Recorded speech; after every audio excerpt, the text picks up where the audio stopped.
Welcome to the Northwest. There have been a few shocks and surprises in the WSL season so far. Eyebrows certainly have been raised, and also heading in an upwards direction are Manchester United. Today, Ella Toone, Mary Earps and co can go top of the table. But standing in their way are Brighton, led by Hope Powell, who's seen it all in football. They will be aiming to add to the list of twists and turns that we've already had in these opening weeks. Kick-off here at the Lee Sports Village is in just over 10 minutes' time. And let's take a look at the table as it stands today. It is second versus 8th United, one of only two sides unbeaten now after Aston Villa's defeat yesterday. Arsenal are at Reading later tonight. Joining me, pitchside are Farah Williams and Anita Asante, with about a dozen English League titles between them. Good to see you both. I mean, look, we're here at the home of Manchester United. It's become a real fortress for them in recent seasons. And they're also a team that's been in such an upwards sort of direction in recent years as well. They've been aiming to get Champions League football. That's sort of the holy grail that they've been trying to reach. Can their ambitions go a step further this season? Are they considered title challengers, do you think? I certainly think Mark Skinner will be wanting them to finish as high up the league as they can. You've seen in the summer they've made some really good recruitments, certainly made the squad depth even better than it was. And so the firepower they now have in attack to change games is really, really strong. I think third is a more realistic finish for this Man United team. I think Chelsea and Arsenal are just that little bit further ahead of them right now. Yeah, they definitely have made those improvements. 7 new signings into the team allows them to be more tactically adept at changing things and have more impact across the season, across all competitions. Yeah, okay, well, Alessia Russo is injured, so she is not taking part today. But as for Brighton, look, they're a side that I guess they must be so frustrating for their fans, because on their day they can show up and do great things.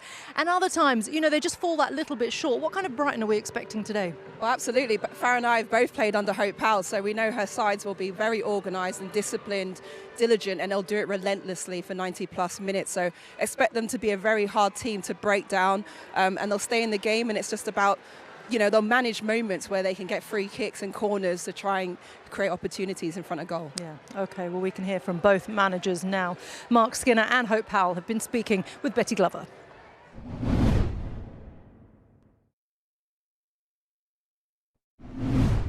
You're one of 2 teams left unbeaten so far in the league. How do you reflect on your start this season? We've been dominant, and I think that when we go into this game, we've got to try and assert that dominance again. Hope's teams are always difficult to play against, but you know, we're at home and we're proud of what we do here. So we've got to try really hard to keep that, and I think the effort and energy have to match that today for us to get the result. You've got a great record here at home, haven't you? 8 wins on the bounce. What makes it so special playing here? Our fans. I mean, obviously it's home, so it's an easier venue to travel to, but actually the fans make the difference, and I think they're going to pack it out again today to make the difference in the game.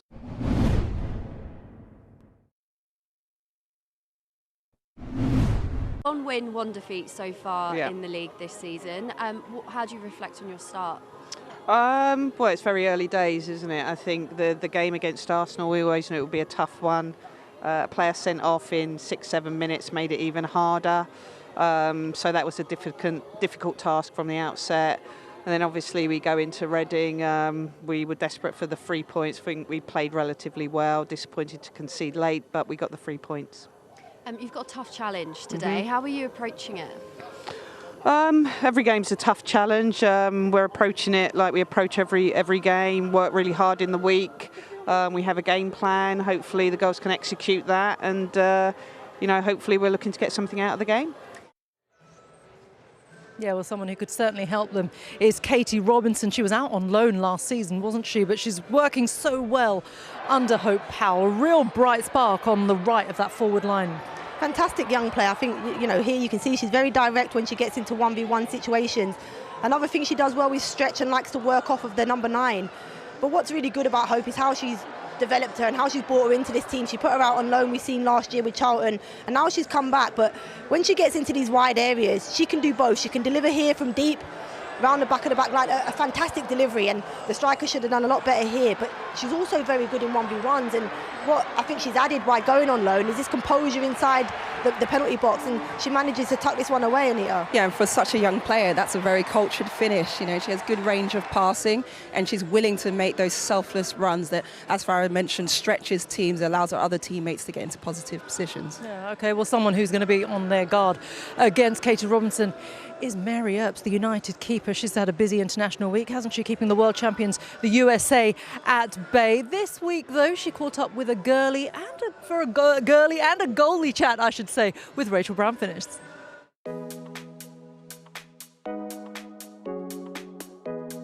Thank you for inviting me to Carrington first and foremost. Rolling back to the summer, that save you made in the quarter-final against Spain is better than scoring a goal to take you through to the next round. Talk us through that save. I didn't expect for it to be a shot. I think it was obviously very cross-come shot, or a Bethmead cross. Bethmead cross. Yeah, standard. At the time it was happening, I just was thinking, you've got to move your feet as fast as you can.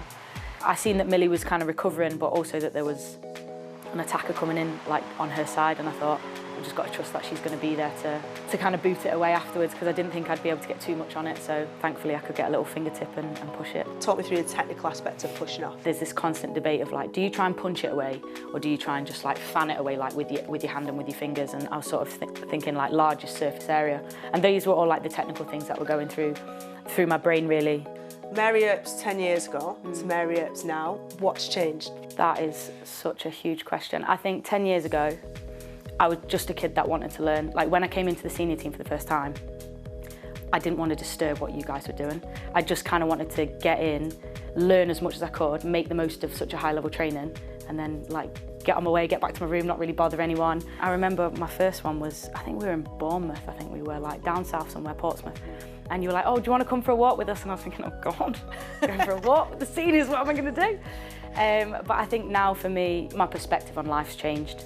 I think obviously I've been fortunate enough to achieve some incredible things and play for some incredible teams. For me, the most important thing is that I'm happy and that I'm enjoying what I'm doing. The win against the USA, was it significant? It was a friendly, obviously against world champions, and that's incredible to obviously, you know, play those types of games, but really it's just about preparation.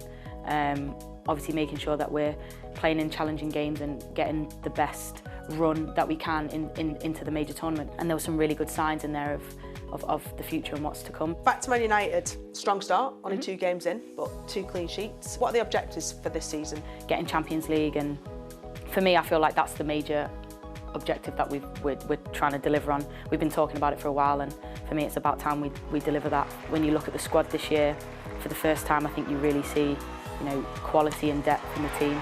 So hopefully this year, this will be our year to make it happen. You're used to kind of making history now, both with the Lionesses and with 60 games under your belt now here at Manchester United. Do you fancy some more silverware here? A few more trophies in the cabinet for me would be lovely if we can.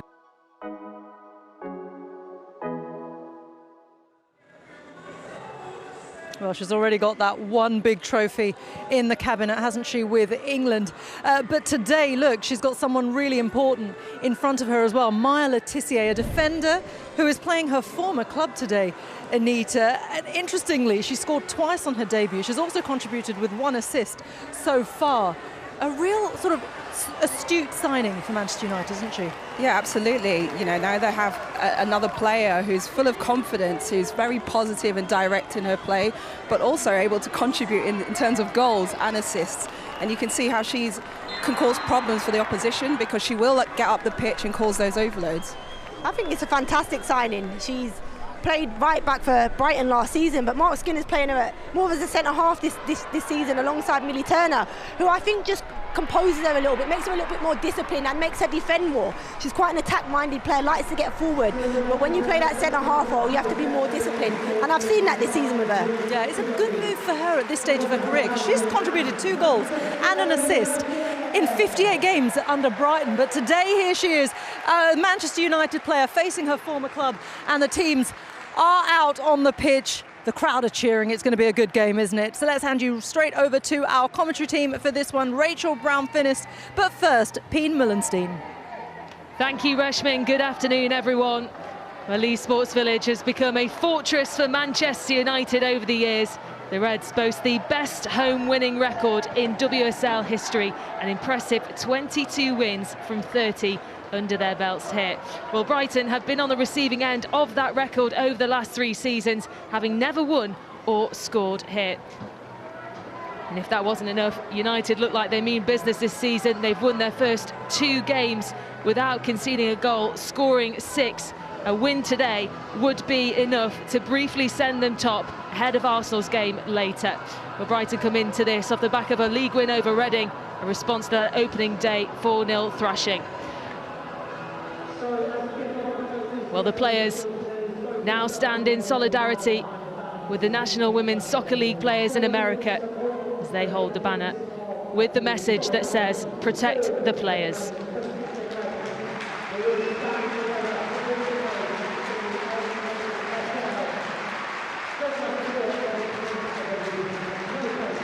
Well, this is the team for Manchester United. Then Mark Skinner naming 2 changes since their 2-0 win against West Ham. Lucy Staniforth and Nikita Paris come in for Alessia Russo, who's not involved through injury, and Lucy Staniforth and Hayley Ladd, apologies, who drops to the bench. Mary Earps has kept 2 clean sheets in their opening 2 WSL games.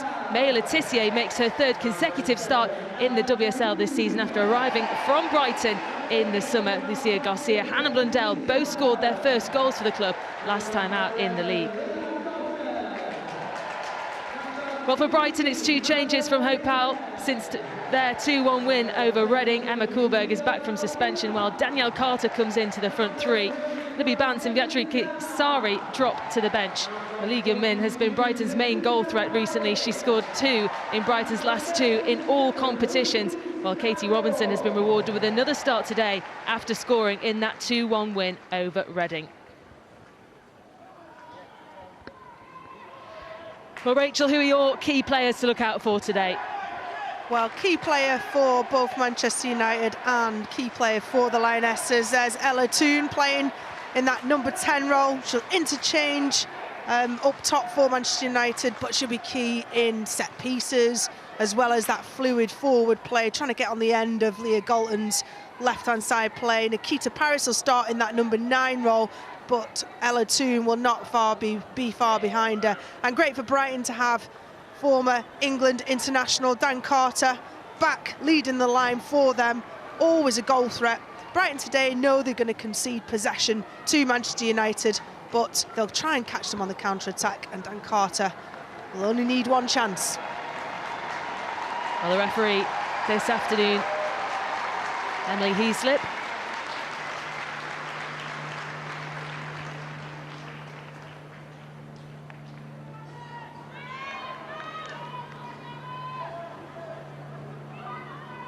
Well, 2 teams who will surely be hoping to continue their form. Hope Powell's Brighton were able to get back into form in their last game after that big 4-0 defeat against Arsenal on the opening day of the season. Manchester United, of course, a 100% winning record in their opening 2 WSL games.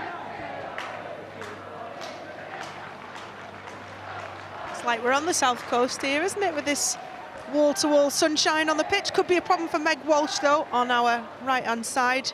Be facing that sunshine in this first half. Well, not often, is it?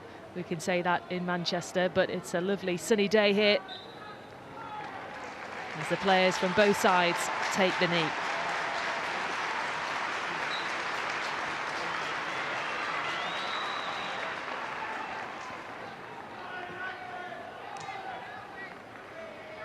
It will be Brighton who get us underway. A difficult start to the season for the visitors then, quickly put right with a victory over Reading last time out. Today, though, they face another uphill battle at a ground they've never succeeded at before. Manchester United hoping to continue where they left off 3 weeks ago and try to maintain that 100% winning start to their Women's Super League campaign. Where do you see this game being won and lost today, Rachel? Well, Manchester United will have the majority of the possession. They're very, very tidy in possession. They are missing Alessia Russo. But with Nikita Paris very sharp up top. Tends to play on the wing, but certainly can play in that 9. There's 2 into playing Galton, but it was quickly guided out. Toone has it back. Coming away through, Blundell's there, but it was seen away by Williams. And early pressure already from the home side. Yeah, and what I was going to wrap up with was it'd be a test of what Hope Powell does best, and that's organising her back five, or back six it will be today. Staniforth. Lucy Staniforth, one of the two changes today for Manchester United. Hayley Ladd is on the bench. Battier finds two.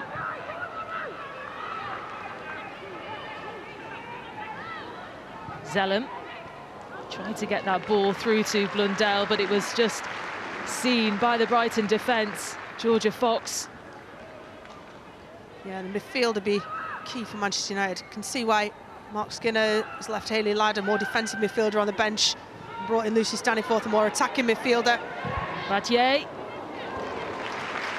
No red shirts getting on the end of that.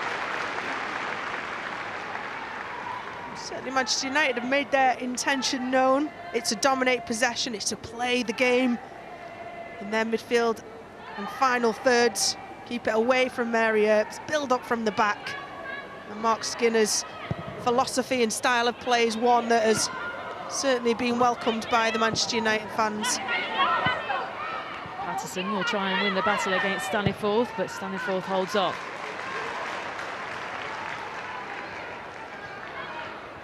Blundell.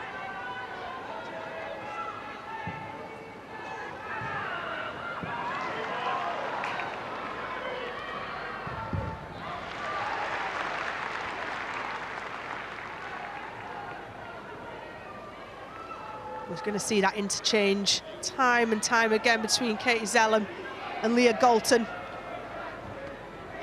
The 1-2, Georgia Fox will be tested down that right back position for Brighton.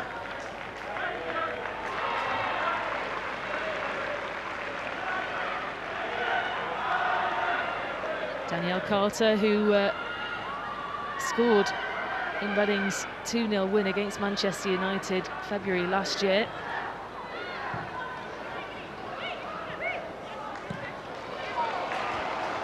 This is Battier. And Patterson and decided to go for it. I think she miscued it more than anything, but lovely build-up play. The touch from Katie Zellum, took it across her players, able to play a ball out to Ona Badger, and this is what she becomes synonymous with, is taking players on. She's an industrious right back, excellent defender, but also attacking wise. The misplaced cross there, she'll be disappointed with that. How much will that help Manchester United? They've got that Spanish connection on that right-hand side now with Lucia Garcia and Ona Battier. It'll help them so much, their understanding of the interchange of the positions, because they play kind of as a unit within a unit, right back and right wing. Certainly building on the platform that Ona Badger is set and making that position her own. Battier turns and gets away from Patterson. Plays it through to Toon. Galton's asking for it. Galton could be in here. The touch was too much though and took it away from her. Garcia. Patterson getting in there to stop Garcia from coming in, but again the pressure is mounting onto this Brighton defence. Yeah, and Leah Galton will be kicking herself. Really wonderful build-up player. Ella Toon there just holds her pass enough to allow Leah Galton to get on the back shoulder of the Brighton defender. But really good defending from Papa Pattinson. She stands up excellently well. Often defenders get high praise for going forwards, but that is pure defensive work from Papa Pattinson. Zellum with the delivery.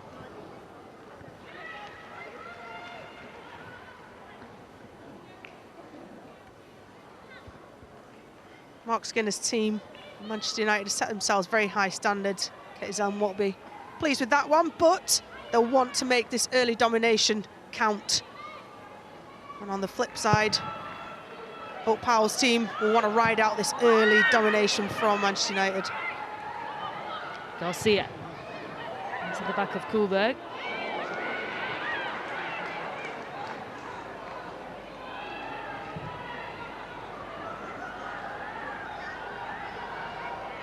Now an opportunity for Brighton to try and come forward. Robinson Can't get past Blundell.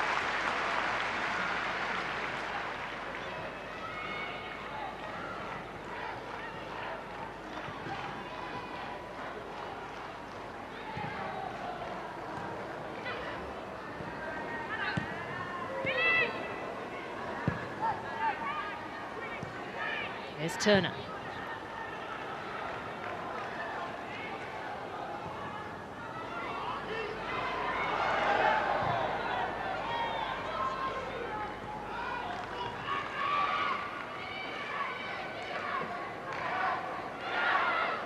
Williams spotted a bit of space for Patterson on this left.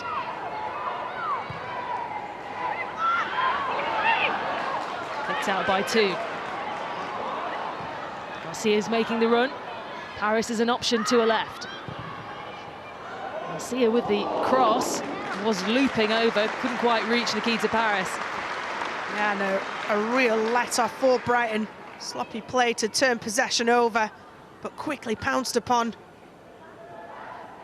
See Lucia Garcia down the right-hand side, and again, it's another cross that he spurned, really, from Manchester United. Just needed that bit of quality. Can see how difficult it is for Megan Walsh in the Brighton goal with regards to the sunshine. It is an added element of difficulty to that.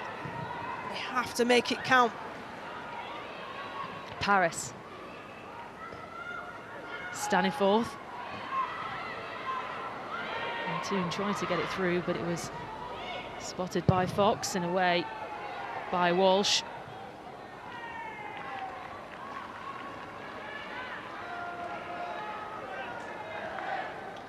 Well, she knew it was going to be a difficult fixture, this one, Hope Powell.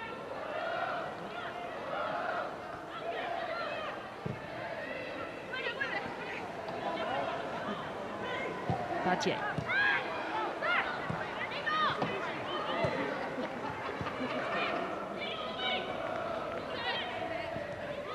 So trying to get there from Garcia, but it was well spotted there by Lee. Nice bit of skill from Paris. Nikita Paris tries to get past Williams. Badje couldn't keep it in play. Positive signs, though, from Manchester United going forward. Yeah, again, this link-up between Badje and Lucia Garcia down this right-hand side is proving really difficult, but see how well drilled Brighton are defensively. You've got Lee, who's playing, he's got the number 9 on the back of her shirt, who's back in a right by the corner flag, winning possession back for her team.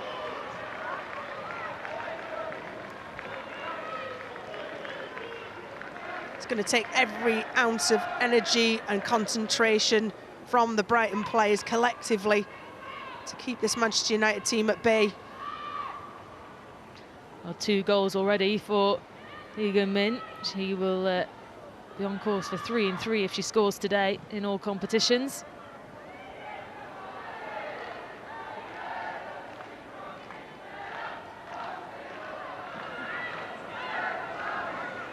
Team had to stretch to make sure she didn't give the possession to Carter.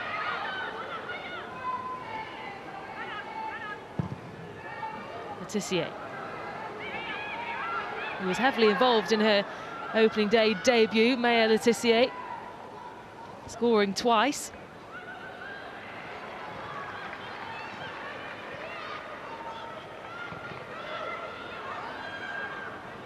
Yeah, Maya Letitia is an excellent young English prospect. Paris. Garcia's asking for it. Galton. Can't get inside. Williams cut it short.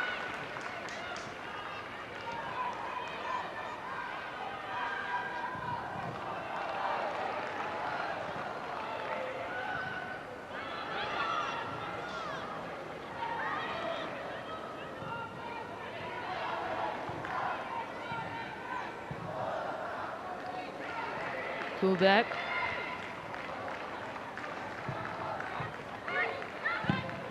He tried to get there. And across to Robinson. First opportunity to come forward for Brighton. Robinson was there, but Blundell got there first. She's certainly got the better of the speed between Katie Robinson and Hannah Blundell, but Blundell recovers excellently well. As a defender, if you know that the forward player has got the pace on you, as soon as that ball's set, she is on her bike. Hannah Blundell made that recovery run and made it possible to get that interception. But good little passage of play from Brighton, and they know they're going to have to make situations like this count.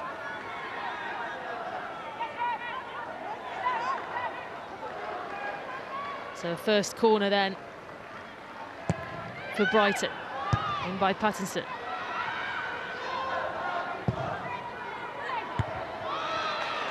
It comes in again, and Brighton couldn't make the most of it. Head forward. Starting to look dangerous now, the visitors. The shot comes in by Lee. It's a let-off for Manchester United. They didn't clear the lines, given a couple of opportunities with two near-post crosses, and Lee turns excellently on the edge of her box. Sees the balls delivered back in finally. It's flicked on, not cleared convincingly. It drops, it's squared, but a lovely little touch and spin from Lee Gun-min there. Can't find the target. But alarm bells for Manchester United.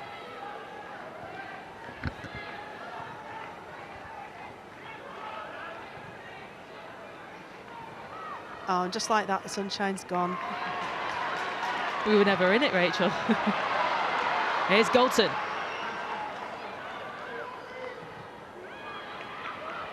Stopped by Green.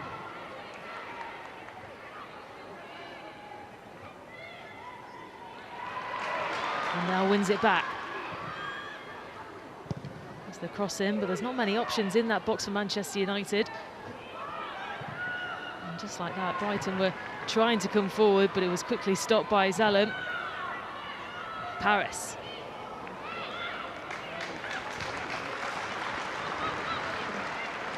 Batye. Trying to find the head of two. And just like that, it bounces in. And Manchester United, who have caused much of the early pressure, find the breakthrough. And it's Ella Toone who gets her scoring campaign in the WSL underway. Well, it all looked far too easy in the end, didn't it, for Manchester United? But what a precision finish, and they're not boos, that is Toone. And this time it's a header for Ella Toone, nothing more than Manchester United deserved, but lovely build-up play. Nikita Paris does really well, shields the ball, her body between the ball and the player, lays it off, and precision ball in, just stabs it up from Lucia Garcia, I think it is, stabs it up, finds Ella Toone with absolute precision. Megan Walsh can't get her feet going across to make an attempt at a save. And that will be very disappointing for Hope Powell. Well, Manchester United have reaped the rewards from their early pressure. Ella Toone on the score sheet with that pinpoint header, just bounced in. Brighton looking to respond. I think that what that'll do for Manchester United is, you know, they dominated possession for 10 or 12 minutes, didn't really get the rewards they felt they should have, didn't have that precision or bit of craft to find a body when the balls have been crossed in, but they did. They got the goal, and they'll want more.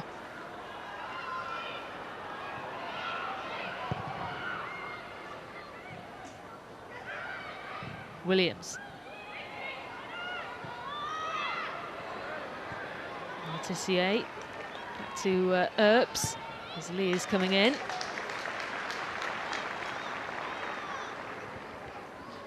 Become so well accomplished, Mary Earps, with the ball at her feet.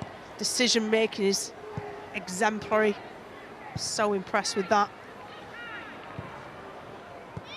With the Lionesses, it's something she continues to build on and take real pride in. No goals conceded this season.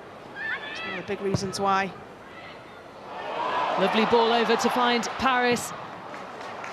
Walsh saw it too, got there early. Garcia. Team's asking for it again. did everything she could to try and keep that ball in play, but the flag is up. Yeah, I'm not sure about that. It was a tight one, certainly. Ella Toone, we said that starting in that 10 position, she was never going to end up there. Fractional. Good call from the assistant. She was always going to want to play in behind. Nikita Parrish dropping a bit deeper. Ella Toone run on the back shoulder. She's got one goal and she'll want more than that for sure. Great starting position from Megan Walsh though to intercept that through ball initially. She's really grown in stature, Megan Walsh, and solidified her home at Brighton.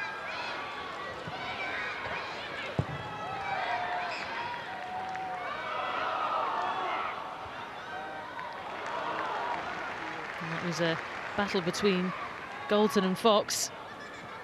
Will be a throw into United.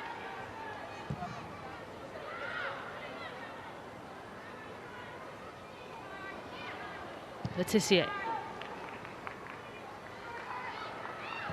Turner. Finds that pass on to two. Into play in Galton. And Staniforth, who is charging forward.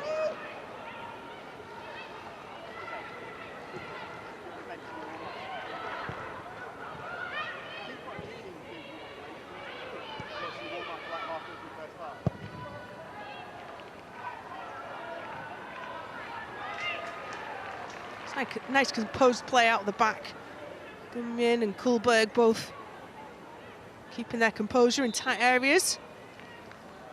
They're the sort of senior players, Kuhlberg especially, the leader that you want back in after that suspension. Well, players just stopped because Ella Toone is down and needs some treatment.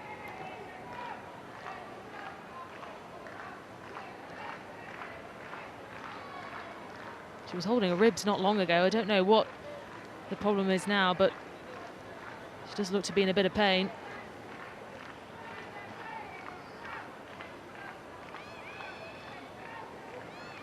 Yeah, I didn't see the incident of how that initially happened. But here's the goal again. It's Badje who crosses it in for Ella Toone.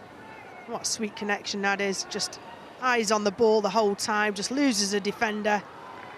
Great ball in from Badje. And also celebrating with Millie Turner there. Wonderful to see her back after, you know, a long road to recovery, an obscure injury, but a wonderful part of that back five now for Manchester United that seem like they're going to be there certainly for the foreseeable future. Well, one of the big differences for Manchester United, I know we were talking about it, Rachel, before this game, the depth in squad that they do have now, the options off the bench should they need them. There's Hayley Ladd, who of course started the last game on the bench today in place of Lucy Staniforth. Yeah, for me that's the remarkable difference between this year and previous years of Manchester United in the Women's Super League, is that depth. Vildebo Russo has been told to go and warm up.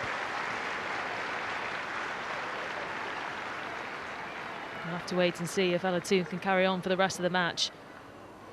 Will be a big player to miss if she can't. Yeah, but you look at your options on the bench. Rachel Williams, former England international, Adriana Leon international, Hayley Ladd international, Martha Thomas centre forward international. You know, that's what Manchester United have got. Torres Dottir, Jade Moore. Pretty much, you know, every single player on that bench is an international of their respective countries. It wasn't the case last season, so Mark Skinner's done an exceptional job. Paris. Badye. Let's see what Garcia was trying to do there, but so did Patterson. Well, good news is Ella Toone's back on the pitch.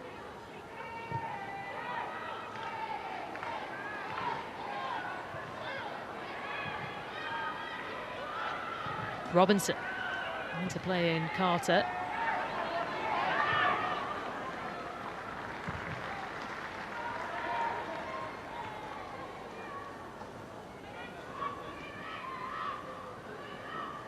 Katie Zellum as well will continue to grow in not just confidence, but competence as well, with her time with it away with the Lionesses, brought into the squad, that experience. She's got such quality.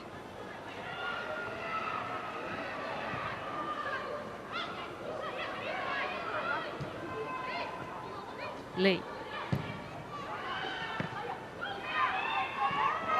Tissier down after that foul from Elizabeth Turland. Yeah, clever use of her body, Letitia there, getting across, knowing that the Brighton player would run through her to get to the ball. A brief chat with May Letitia at Carrington on Friday, and it's really impressive youngster. Here comes Ella Toone. United could be in for their second. It's Toone! Straight into the hands of Walsh. That was tame from Toone by her standards.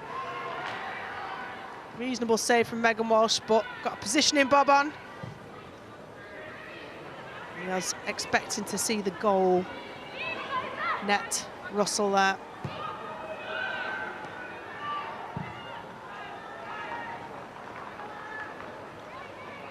Turner.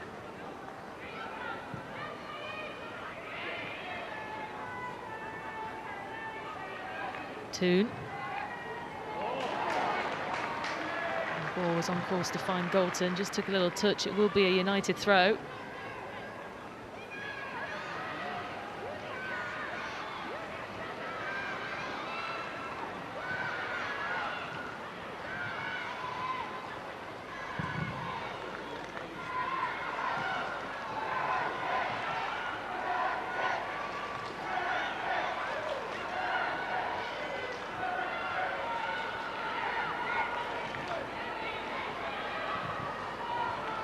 Staniforth.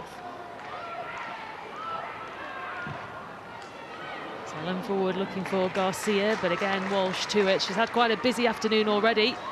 Megan Walsh kept Manchester United to just the one goal though.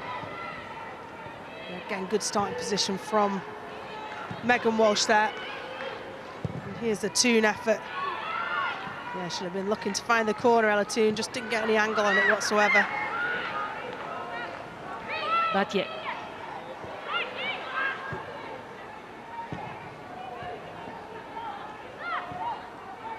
Garcia through to Toone. United just trying to find an opening, but it was stopped by Pattinson, and now Kuhlberg can try and get that ball forward for Brighton.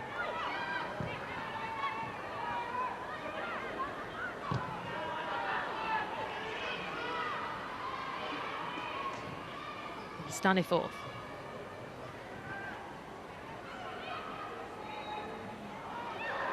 Galton. Leaves it for two.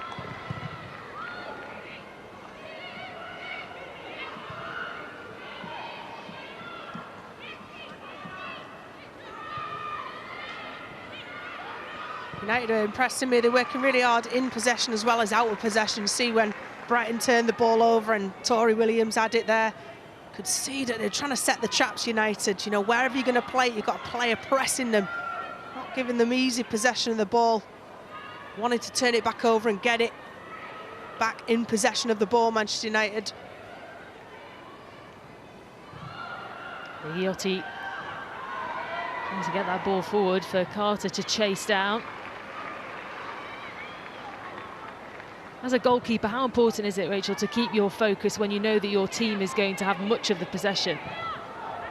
It's certainly a skill that you've got to practice. You've got to consciously remain engaged in the game, and sometimes you've got to remind yourself of that. You know, you can't let the game sort of drift by. You connect yourself with the back line, you make movements when they make movements, you take pride in the precision of just the basics. You're seeing there with Mary Earps, putting pace on the ball. So yeah, it's certainly something that it's not hard to do. People say it's hard to do that. Well, it's not, it's just something that, like anything, it's easier when you practiced it. Well, there is Alessia Russo watching on. Missed the last England internationals through injury, but she is back in training. This is Galton. Plays it through to Toon to try and make it 2, and so she does. A really well-worked goal from Manchester United. It's Ella Toon with her second of the afternoon, and Manchester United double their lead. That's why there was no way she was going off when she was arguably winded and sat on the pitch. She knew that there were more goals in this game for her today. And we just scanned up to see Alessia Russo. I'm sure she's on her feet applauding this one. Really unselfish play from Leah Galton. Great turn and ball through for Leah Galton. Wonderful run, gets on the back shoulder of Tori Williams. And at that point, I thought she was going for goal, but she saw the run of Toon. Hedged her bets that she was the better option. And what a wonderful dispatch goal from Ella Toon there. Lovely weight of pass from Galton, beautiful touch, kept it close, in a stride, and just dispatches it across the onrushing Megan Walsh. Makes it look very easy, and that takes practice as well. Well, Ella Toon was Manchester United's player of the season last year. Brighton looking to respond.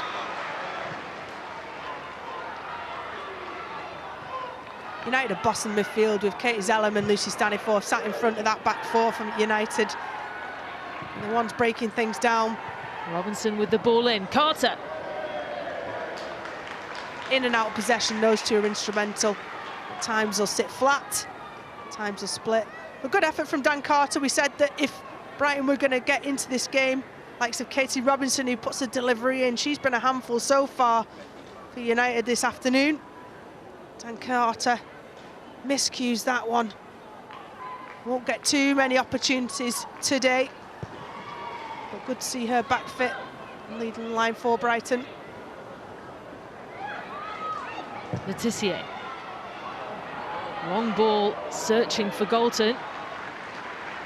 Having the option of that ball player and that type of ball, Letitia just puts Kaylee Green and the whole back line has got to drop, got to deal with that ball. So just automatically gains territory for United. There's Toon. Staniforth. Kohlberg with the ball away.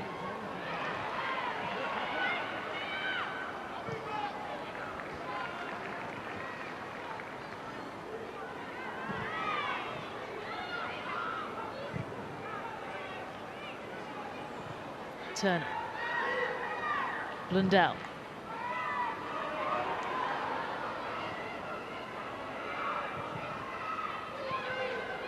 Garcia now putting the pressure onto Walsh. Lee picks up.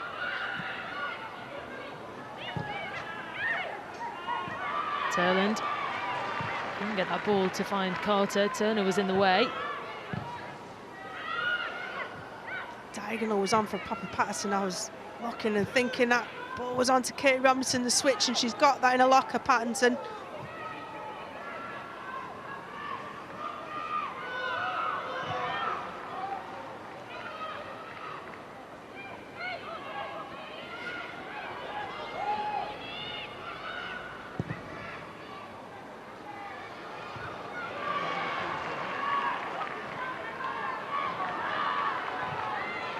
Galton. And a foul there. Onto Ella Toon goes Manchester United's way. Zigliotti, the player involved. And she was not allowing the player and the ball to get past her there, Zigliotti. And a pretty blatant block by her, intentionally or otherwise. Ella Toon is a handful, dropping in deep there to receive the ball. Draws a player in, this time a midfielder. Just breaks that solid back line of Brighton as well. If you're drawing in a centre half, that's when the gaps open up for Nikita Paris. Staniforth. Garcia. Zellem. See again, nice play looking for Paris. Zellem trying to loop that ball over. Firmly into the grasp of Megan Walsh. Yeah, I watched it well there. Megan Walsh Intention of Katie Zellum was to cross it in, not to try and beat Megan Walsh, but lovely little bit of interchange. Garcia with a back heel to Nikita Paris, the layoff to Katie Zellum. Just couldn't quite get the bend on it. Could see she was probably looking for Ella Toone again at the back post. Garcia left by Toone. It's Paris.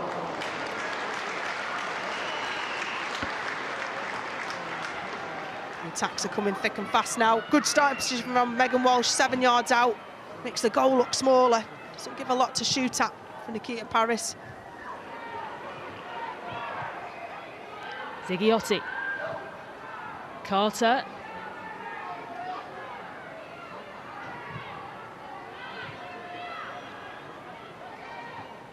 And possession won back by Battier.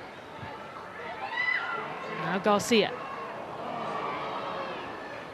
Didn't quite get the accuracy on the pass there, was looking for Nikita Paris. She put her hands to her head, Alicia Garcia, she knew it. Coolbet.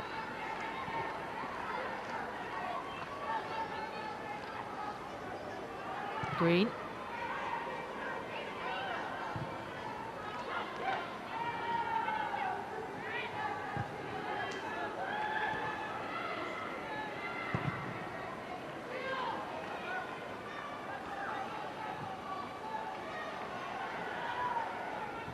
Carter. Moves it through for Robinson to try and hold on, but Turner to it first. Yeah, good patient play really from Brighton there, because the ball was played tidily around the back. They had no options, they couldn't turn. United were pressing them high, so Megan Walsh went long. That outlet, Katie Robinson down the right-hand side. Managed to get possession in the final third. Looping cross. One of the Brighton players could get on the end of it. Garcia up against Patterson.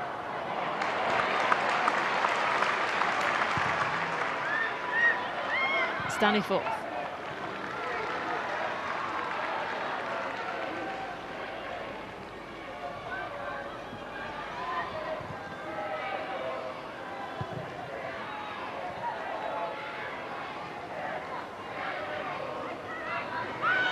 Tissier.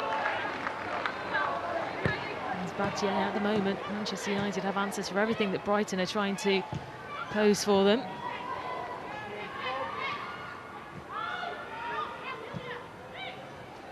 Turland.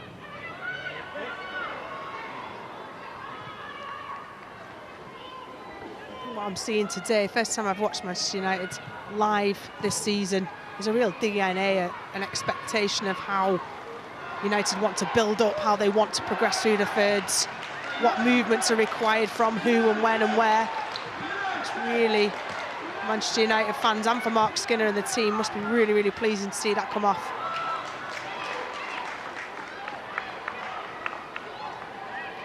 Well, let's have a look at that Ella Toone goal again, because it was very quickly dealt with by Manchester United. Yeah, a really good turn from Staniforth, and the way she threads the ball through. I mean, it's a excellent run from Leah Galton, but unselfish in the way, just nicks it with the outside of her left foot behind the back line of Brighton.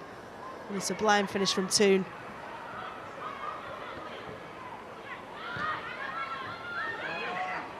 Staniforth couldn't hold on. Turland was the player coming through. This is Carter.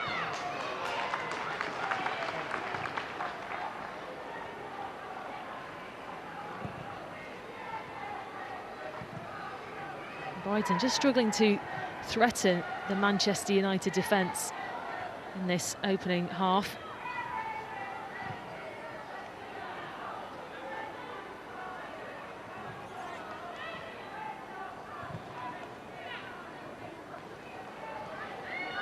Tissier.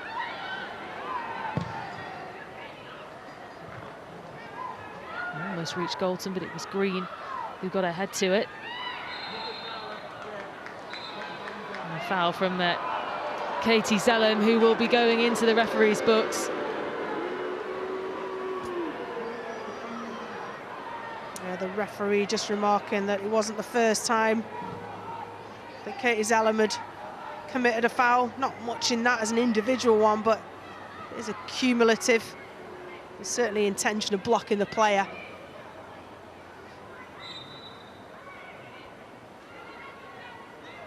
Captain Katie Zelm will have to tread carefully. Kuhlberg looking for that crossover to Robinson. Almost took it as well, and that would have been dangerous.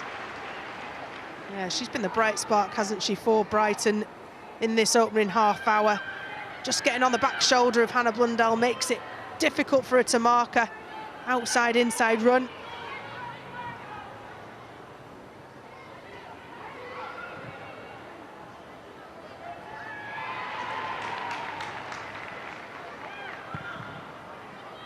Cross is there, Leah's there too. And again, just moments where Brighton look like they can threaten. Yeah, it was a really nice passage of play, wasn't it? Slipped down the right-hand side. Dan Carter gets puts a body on the line, blocks the ball. It's whipped in there, and I think Lee Gun-min was trying to almost settle the ball, take the pace off it for her teammate to get a strike on, but she'll watch that back, and I think she should have gone for goal herself.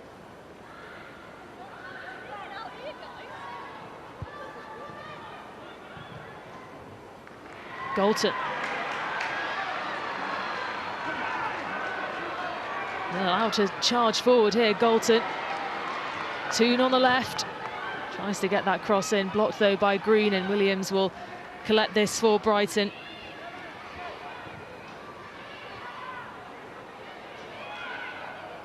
Carter.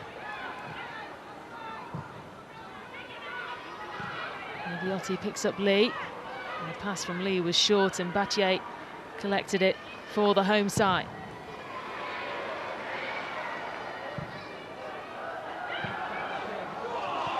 Well kept in by Garcia. Now Lee.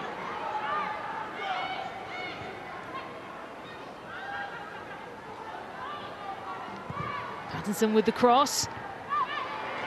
Headed away by Turner. Zigiotti is there on the edge, but Zelm was there to tidy things up for Manchester United at the back. And a challenge there from Kaylee Green onto Nikita Paris.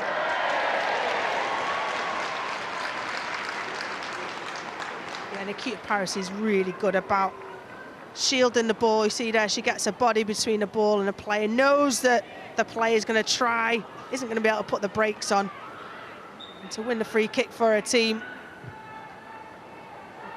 Kaylee Green's been there, done that. Expected a yellow.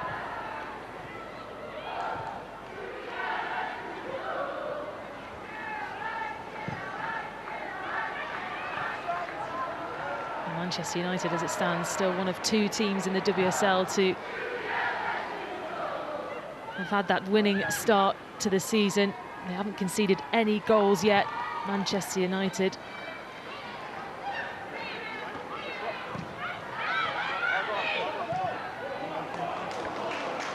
Battier will try and chase this down, but Kuhlberg ahead of her in the race.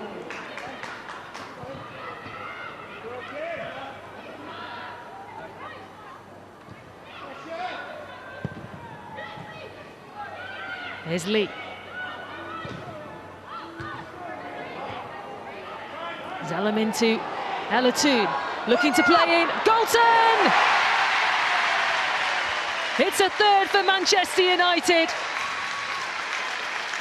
And Leah Galton gets her first goal of the season. United completely dominant. You know, Brighton worked so hard to win back possession, and it was tidy play around the back.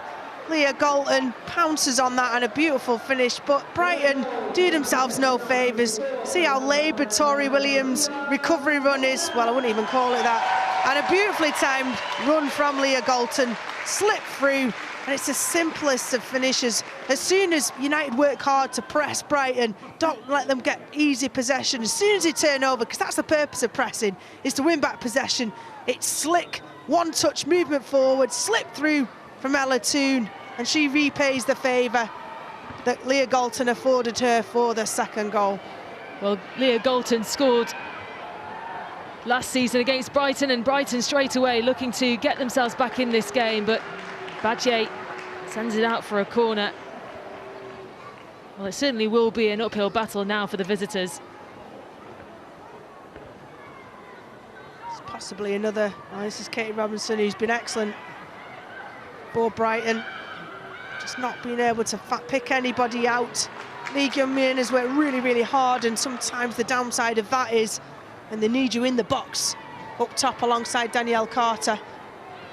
Just not got the legs to do that.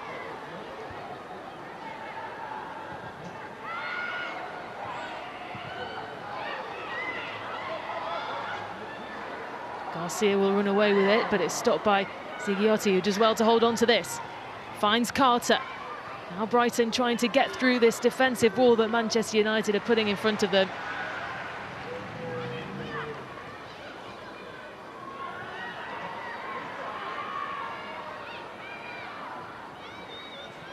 As a goalkeeper, once you make, as part of a back five, as it were now, once you make such a polished start to the season, you'll take real immense pride in keeping clean sheets. Today will be another example of that. There should be no reason other than lacks of concentration. It could be in here again. Paris, the flag is up, so it wouldn't have counted anyway.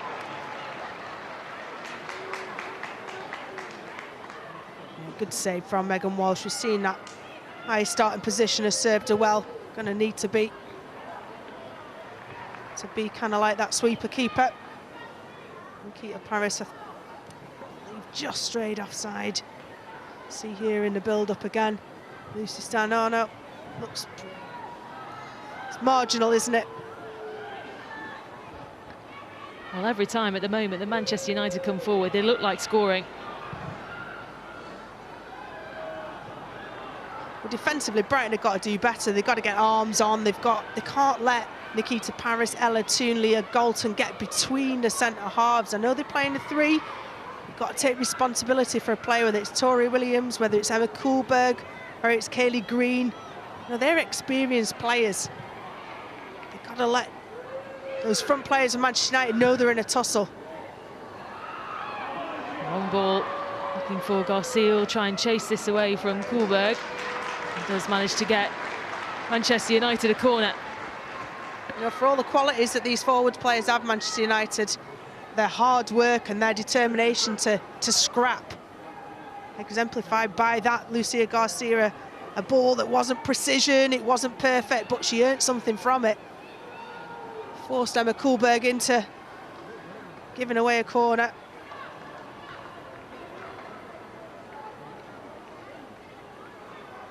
Almost at the break. Manchester United already 3 goals ahead. They're looking to add to that with this corner as Zellum delivers. Headed away by Williams. On it goes to Badje. Badje again. Decided to go at it from distance. Wasn't far off. Yeah, blinkers on there, Badje. You know, 3-0 down.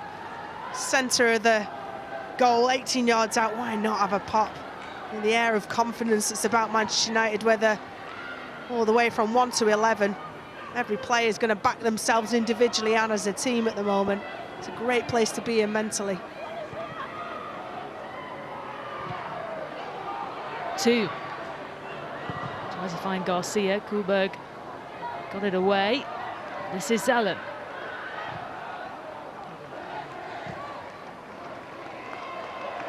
Garcia gets away from Lee. Oh, and it almost ended up being an own goal. Heart-in-mouth moment there for Brighton. Yeah, they're hanging on now, aren't they? 2 minutes of injury time.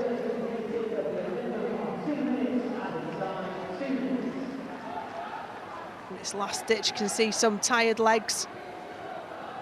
It's been all Manchester United. They've been chasing shadows for the majority, Brighton.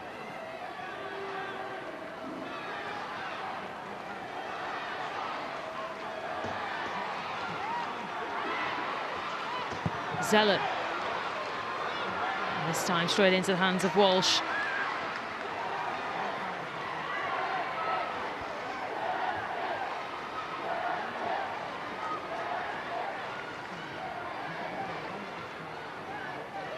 Well, Manchester United already setting themselves apart this season. They've had goal scorers all across the pitch.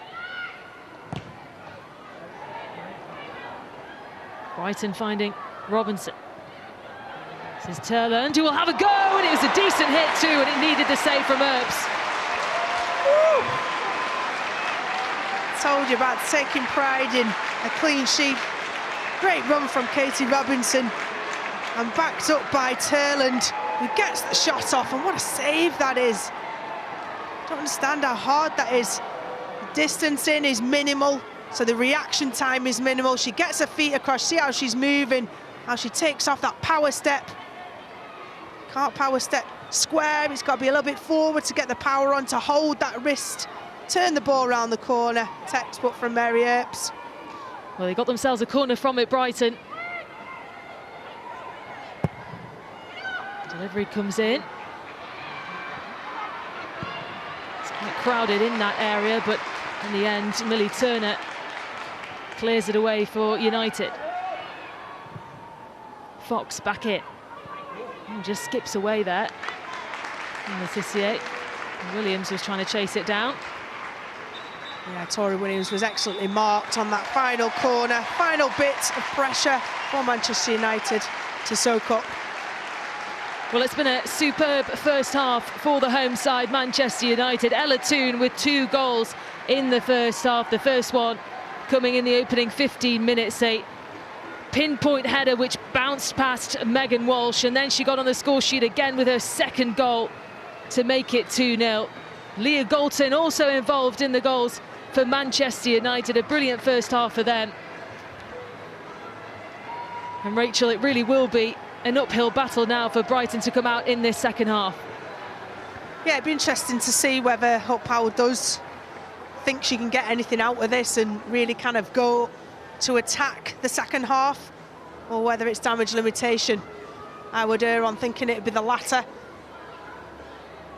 Brighton have to make sure that they're really hard to break down, that they get hands on, that they tight markers with Ella Toone, Leah Galton. But it's a bit of an onslaught, isn't it? It's wave after wave of attack from Manchester United. Easier said than done. Well, Manchester United have been superb in the first half. Ella Toone with 2 goals, Leah Galton with the third. Half-time score then, Manchester United 3, Brighton 0.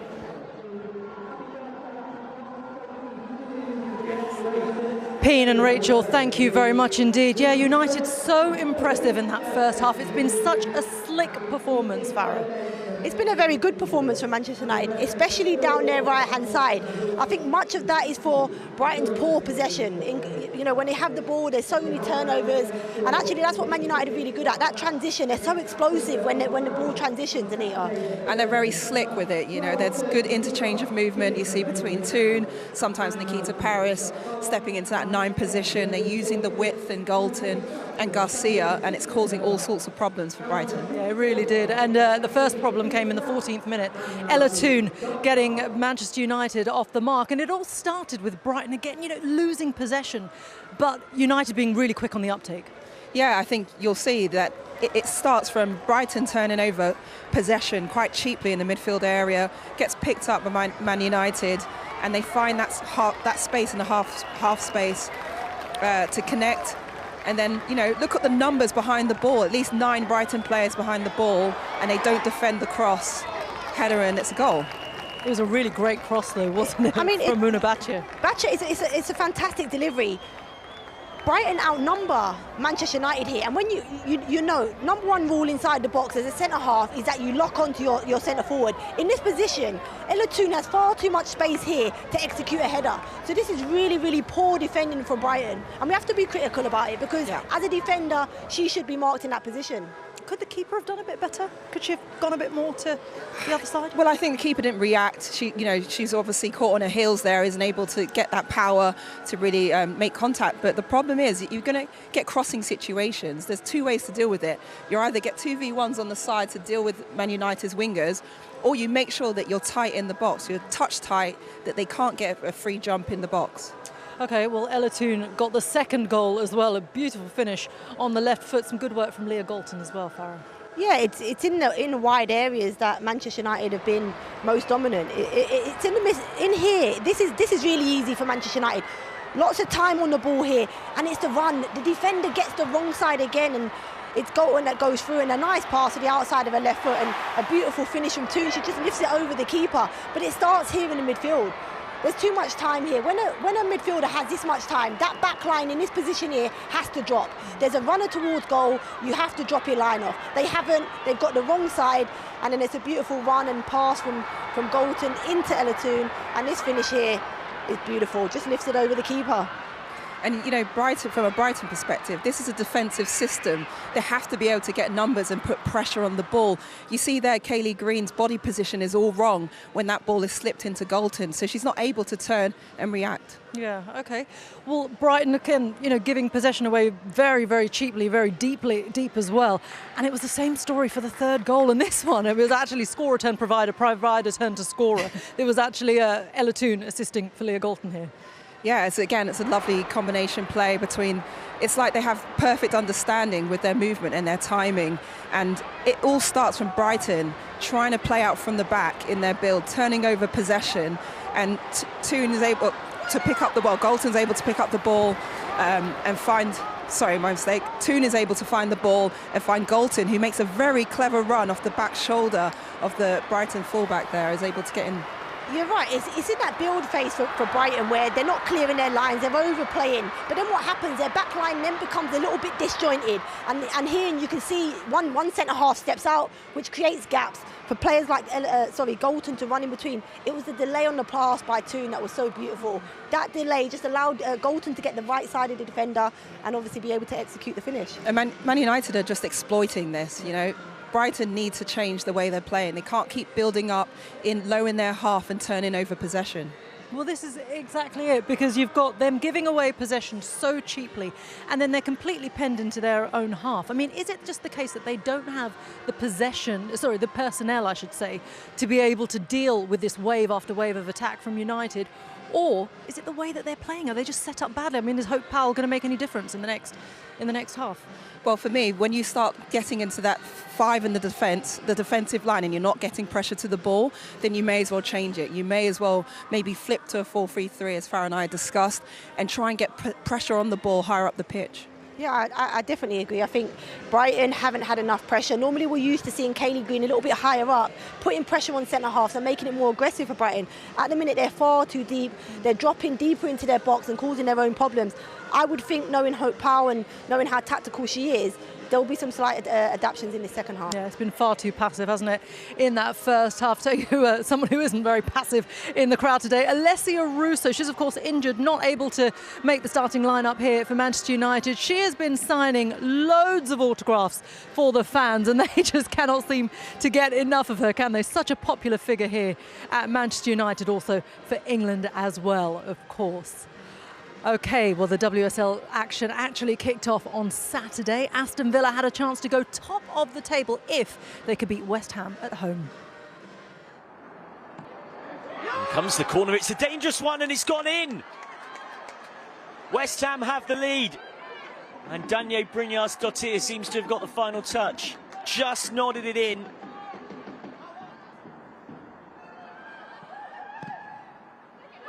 Deflected cross, almost fell for a save. It will come for Hayashi to hit one, and West Ham have two. A first Hammers goal for Hanoka Hayashi. What a story this is.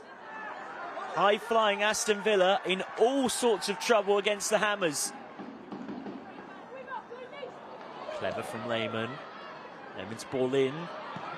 It's Daly on the turn. Straight at Mackenzie Arnold.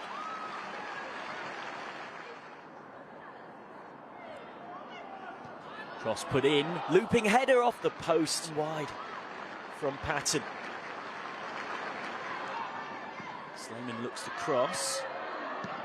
It's only half cleared, game of penalty box pinball. West Ham just can't get it away here.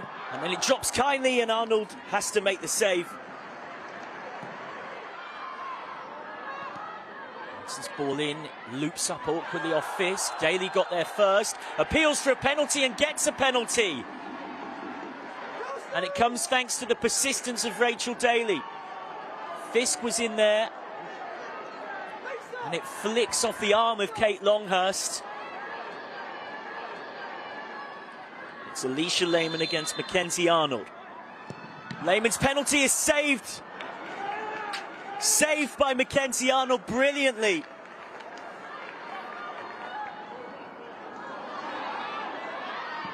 We're under more pressure here. That's half away. Hansen back towards goal. Daly. Darley to strike one. Darley scores magnificently. Villa have a goal their pressure richly deserves. Harding releases Blinkild. Blinkild to strike. Stopped by Smith. Mailing. Dispossessed, and then Sarah Mailing with something that looks more like a rugby challenge.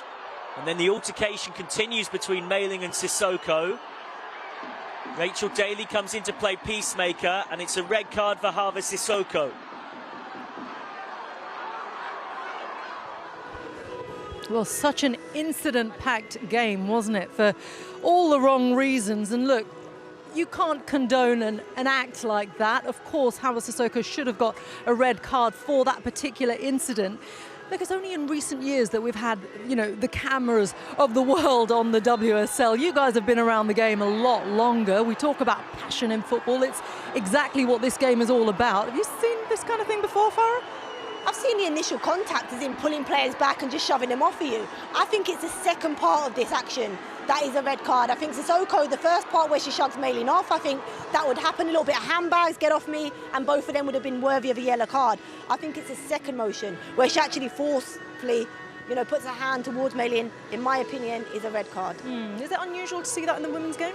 Well, I think it's something we don't see very often. Of course, it happens, but maybe the aggression in that last part of that action was what, you know, decided the decision for the referee, and it was a red card situation. Yeah, it was violent conduct in the end. But of course, that melee then transferred to the tunnel as well. We saw the West Ham manager, Paul Konchesky, being sent off, and he got a red card as well.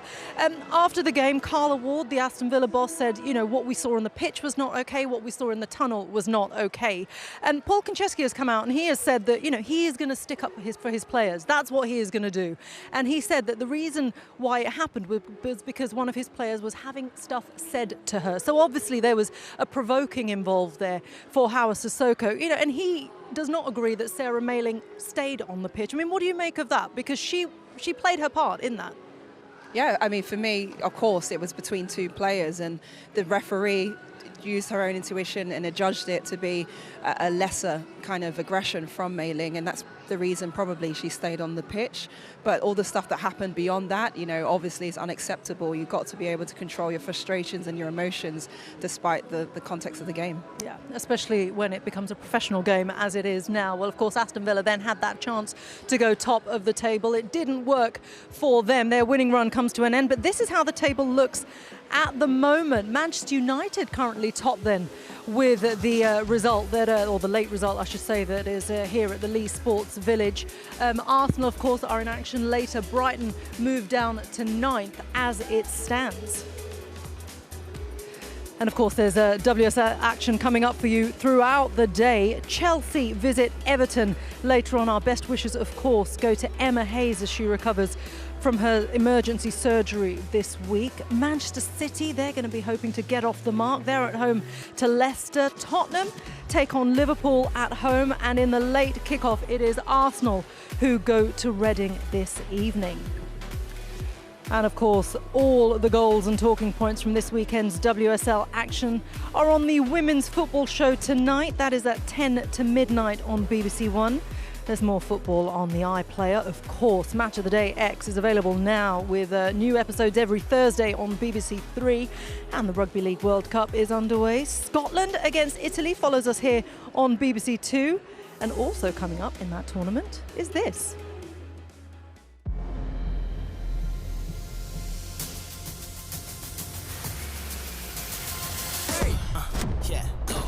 It's time for heroes to rise. warriors to charge, and legends to be made. Watch 3 colossal competitions as the men, women and wheelchair giants battle it out for the Rugby League World Cup. England versus France, Saturday at 4:30 on BBC Two and iPlayer.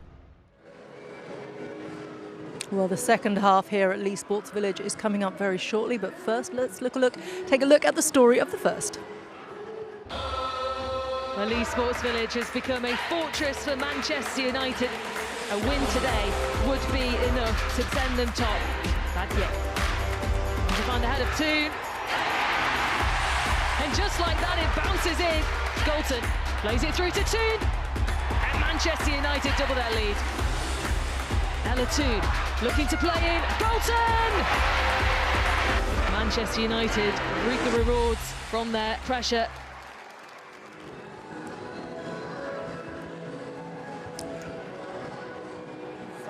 Well, we can see right now that Brighton are making a change. It's an expected move from Brighton, you would say. Sari is coming on for Patterson. What do you make of that change, Farrah Williams?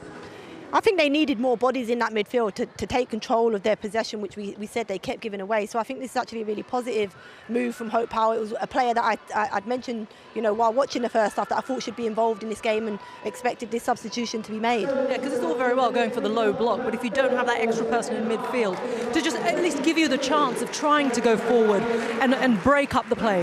Yeah, well, Beatrice Sari is a ball carrier. She's got great ball control, and I think she will help them in those transition moments to allow a team to relieve that pressure and hopefully get numbers in the attack. Yeah, okay, we saw images there of Hope Powell sitting there in pensive thought. I'm sure she's been mulling over what happened in that first half, and the second half is about to kick off very shortly. So with that, it's time to hand you back to our commentary team, Pian Milstein and Rachel Brown-Finnis. Thank you, Rushman. Well, Manchester United, who had a brilliant first half performance, 3 first half goals for them. They'll be hoping to continue that momentum in the second half. They will be making a change.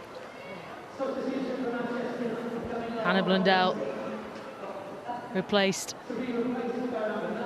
by Martha Thomas.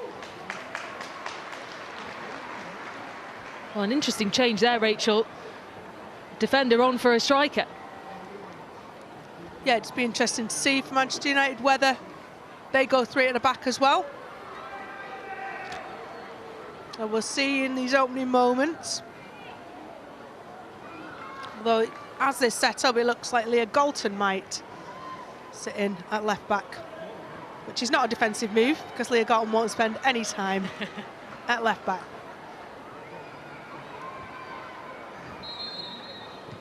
And away we go. In the second half then, Manchester United looking to hold on to that 100% winning start in the Women's Super League.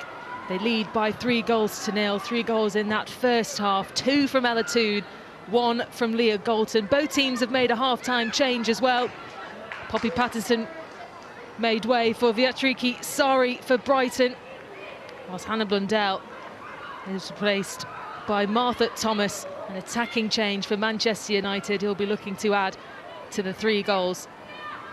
Yeah, Martha Thomas, out-and-out central striker. Nikita Paris will go from that central position to play on the right side and switch sides with Garcia, who's come out onto the left. So no change of formation for Manchester United.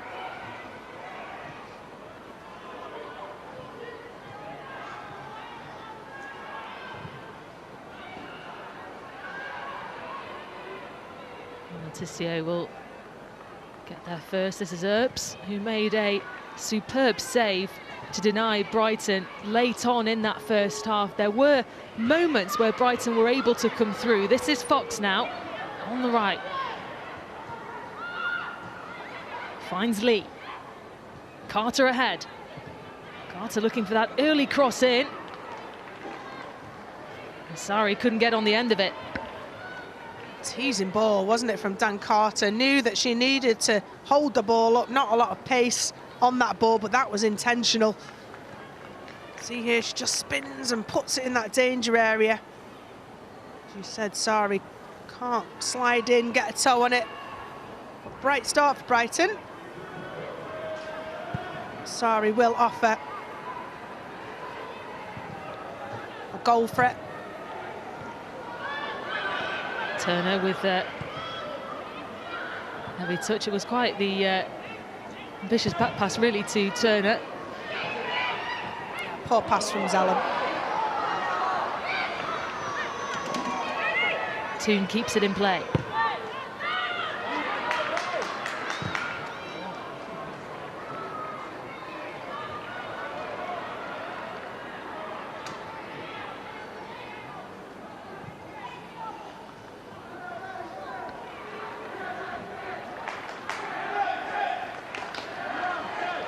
Letitia.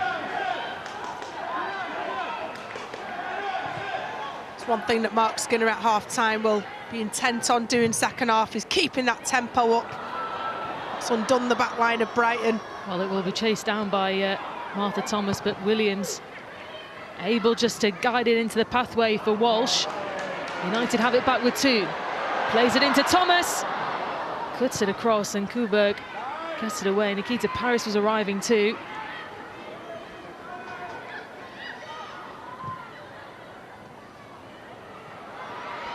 Two. Paris couldn't get the cross in. Williams with the block. Yeah, well marshalled by Victoria Williams to block that. Lovely little slide roll pass. How many times have we seen this today? So Leah Galton in the first half, this time to Martha Thomas. Come on, playing that centre forward role. Well, Toon's that little magician, isn't she? Who plays that link between top end of midfield and the three front players.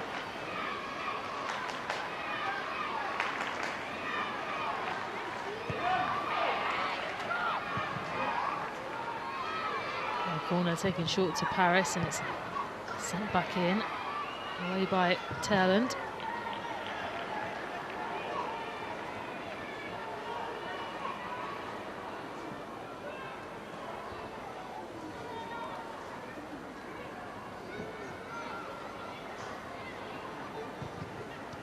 Badier through to Toon. Toon does brilliantly well to keep going through. In the end, just crowded out by those Brighton defenders. Good collective play from Brighton to get enough bodies round to almost suffocate Ella Toon and Nikita Paris. No space at all, but lovely jinking movement, great agility,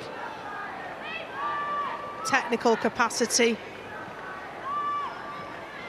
She's got everything really, Ella Toon, hasn't she? What a joy to watch.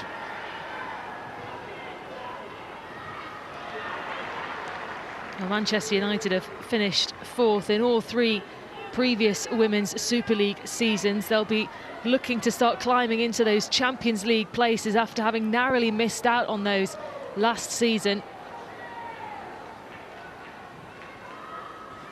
That's certainly at the forefront of Mark Skinner and his players' minds, something that not necessarily going to drill into them every single week, but reminder that standards, you know, they want to play Champions League, they've got to play to a certain level, and they've got to bring that level every minute of every session and training, certainly on match days, because any team that's worthy of a Champions League place will punish you with basic errors.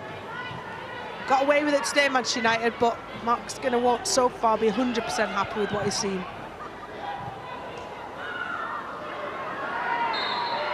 Just touch a little nick on a Badier.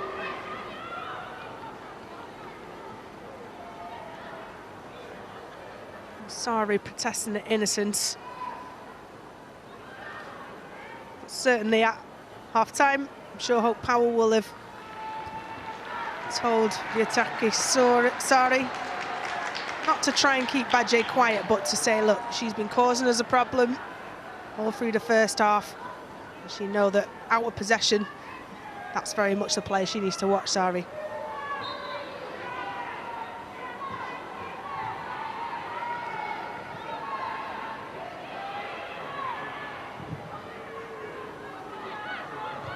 Robinson. Carter. Couldn't get the pass on to Robinson. It was picked up by Galton. This is Garcia. Brighton have it back. That's a great reaction. See Lucia Garcia there, misplaced pass. First thing she did was go full throttle to try and win the ball back. We've seen that time and time again across every player at Manchester United.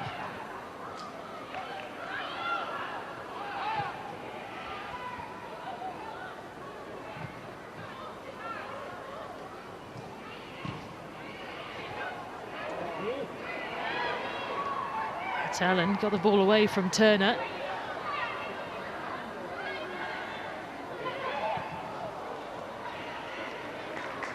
Really has been a bright spark. Katie Robinson for Brighton. And the dangerous looking possession is coming from that right side. And here is Robinson.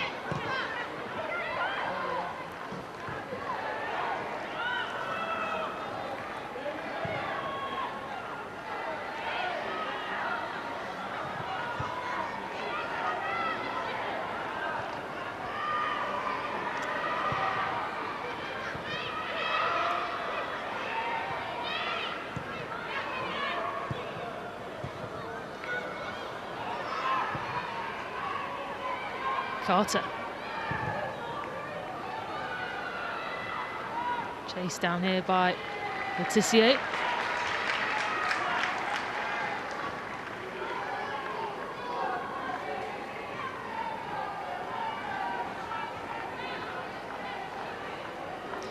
I wonder what her message would have been at half-time, Rachel.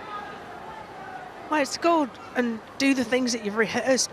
Moving up as a back line, not dropping too deep to allow Manchester United possession in high up spaces, getting man marking tight so that your player doesn't run through you or across you. There's some basics that Hope Powell prides all of the sides that she's led, both at, when she was our manager at England. We worked on that tirelessly. It was about shape and in and out of possession, what the cues were, where you needed to be and when. Some of those things their team did not do particularly well in that first half. So a change of formation seems to have suited them. Certainly giving up less possession to Manchester United. Paris. Lee collects for Brighton. Sorry, tries to make her way through that congested midfield area. United have the ball back. Galton.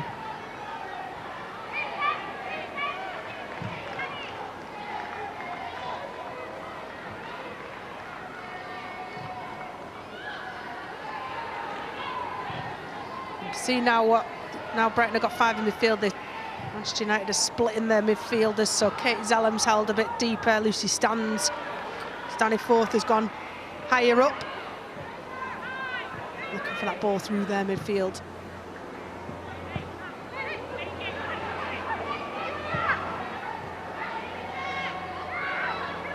Robinson.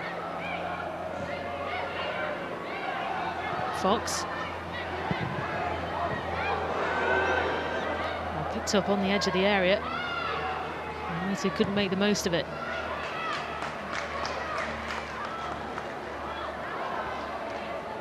Well, they certainly are making it more difficult, Brighton, now for Manchester United to try and create clear-cut chances in this opening spell of the second half. Yeah, I think Hope Powell maybe will admit that either she got the tactics wrong or the team were not prepared enough to execute the tactical setup in the first half and change formation, being proactive in doing that. And certainly giving a better account of themselves so far in the second half. Badier.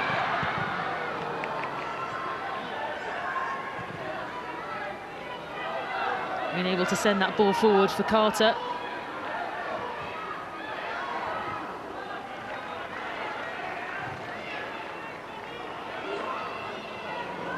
Lee, who just about got there to send it forward to Williams.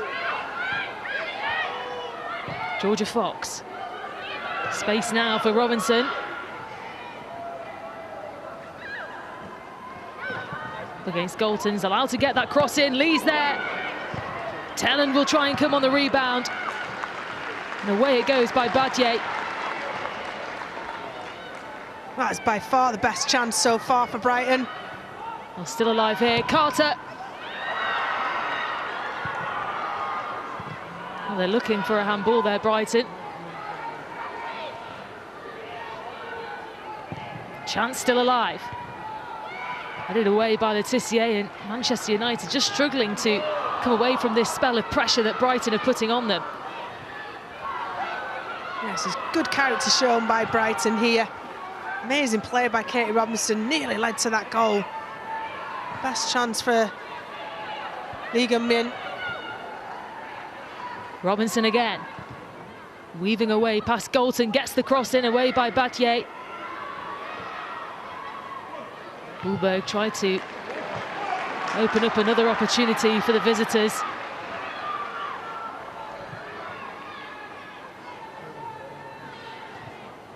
Excellent play from Brighton.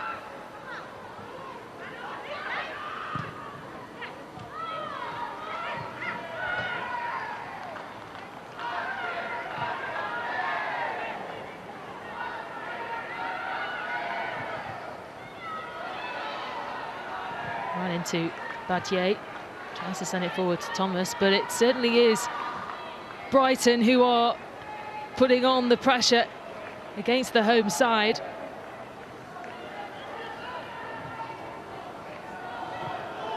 Well, this was the handball that they were looking for, Brighton. Yeah, it's not handball. I don't think it hits her arm. If it does, then the ball, sorry, her arm, she's steadying herself on the ground, so therefore no offence. Garcia.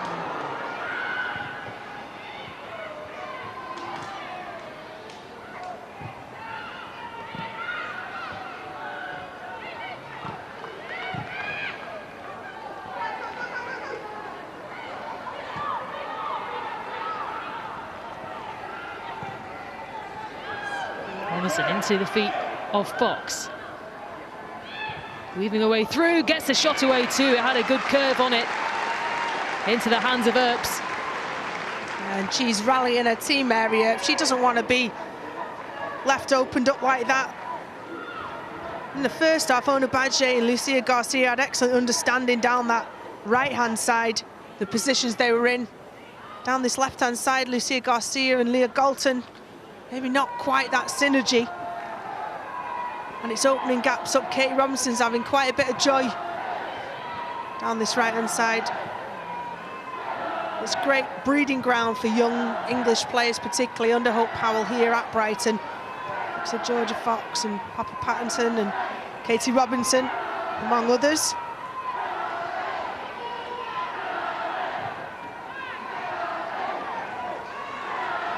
There's Turner. Now Galton. Garcia tries to go through the legs of Fox. In the end, allowed her to chase this ball through. Garcia will go for the strike. Couldn't find the accuracy to get it on target, but she did really well to create that chance. She did, and off that left-hand side, being a right footer, you always knew that she was going to drive central and get it onto that foot. Really good run from Nikita Paris that dragged Tori Williams wide, created that channel of space for Garcia to run down, did Nikita Paris. But really, the first time that Manchester United have troubled Brighton.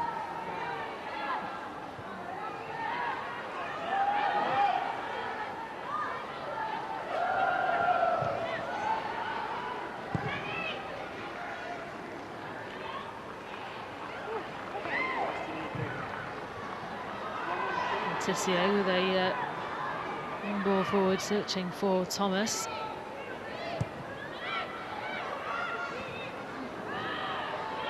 Well, they certainly look more comfortable, Brighton, in this second half. They do, because Lee Gun-min has been excellent when she's had the ball.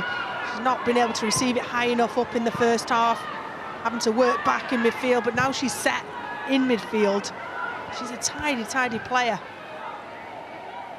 With her and Turland's getting on the ball more as well. They're able to just get possession and do their thing more, Brighton.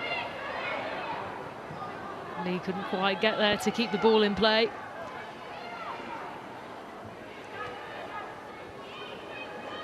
Certainly keeping that higher line as well. Here we see Katie Robinson in acres of space, talking about that connection between Leah Galton, Lucia Garcia. Gaps opened up, good jinking run, digs it out to Lee Gunmin at the back post, and that is the best chance for Brighton in the whole game.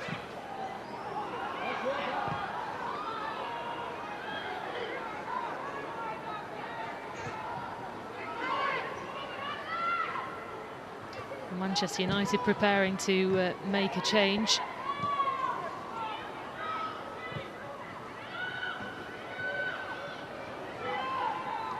Hulbert to Green.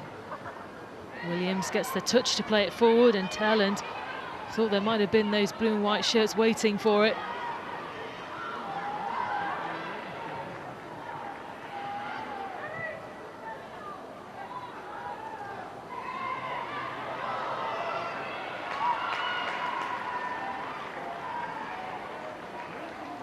It's a good opportunity for Mark Skinner to bring on established players, players he knows can go on and do an excellent job. Being 3-0 up. He's also got the luxury really to be able to do that, knowing that those players coming on are as good, but just do a slightly different job to the two midfielders who are currently on the pitch. It's Hayley Ladd and Vilde-Berg are waiting on the sidelines to make their impact on this match. The ball is with Lee.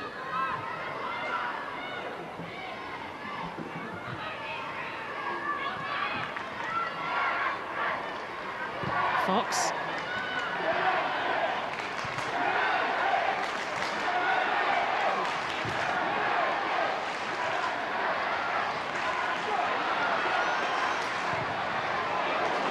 Almost caught out there in possession.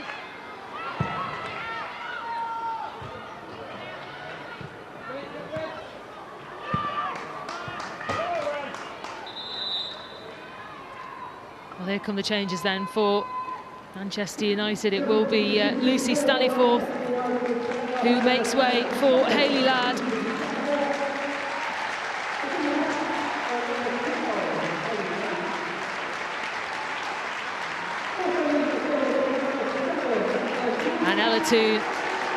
Who scored the opening 2 goals for Manchester United in the first half, is replaced by Vilde-Berg.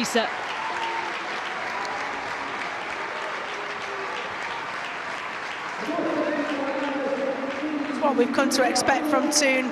Beautiful crafted header, precision finishes. Can't think of any other shots she's had that she's missed. So, 2 shots on goal, 2 goals. And a different prospect in Adriana Leon coming on. Often used as a winger. She will stay out on that left-hand side or right side. That's Lucia Garcia who made way. Adriana Leon.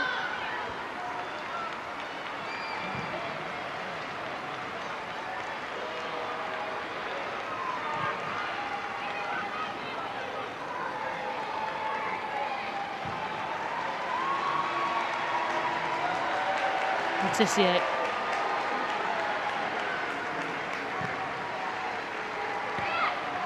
Galton. Thomas.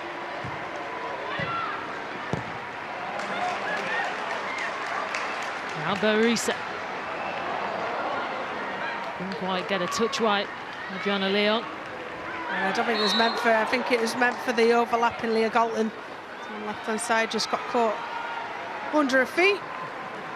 But Barisa will come in and do a very similar job to Ella Toon positionally. I was talking about earlier, weren't we, about the depth of the squad, and this is a really good example of players that you're bringing on, standard of players that are coming on. Ella Toon getting the reception. It's great though, isn't it? It's almost like a lap of honour, really, isn't it? It's wonderful though, isn't it? Players coming off and then going to the fans, appreciating the fans, interacting with the fans. This is a player who's scored in European Championships. Big goals.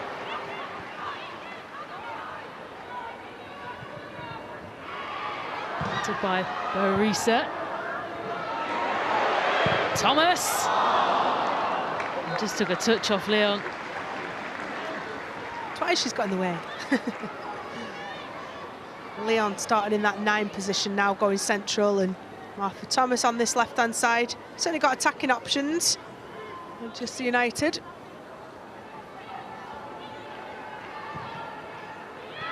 Lee.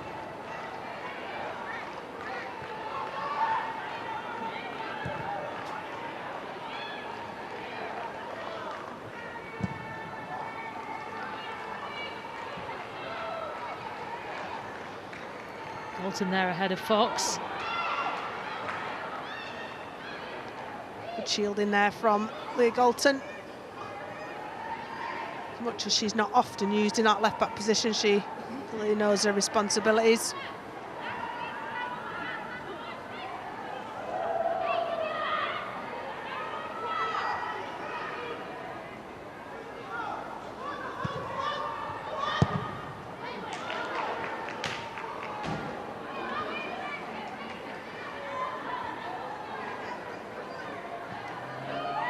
Great to see. Always love to hear the story of how Leah Galton's career was rekindled and under the tenureship of Casey Stoney. Fell out of love with football and hopefully is back in love with it. Lee with a dangerous looking cross in. Hope's able to get it away and forward for Nikita Paris, who's got space to run into. And taken away.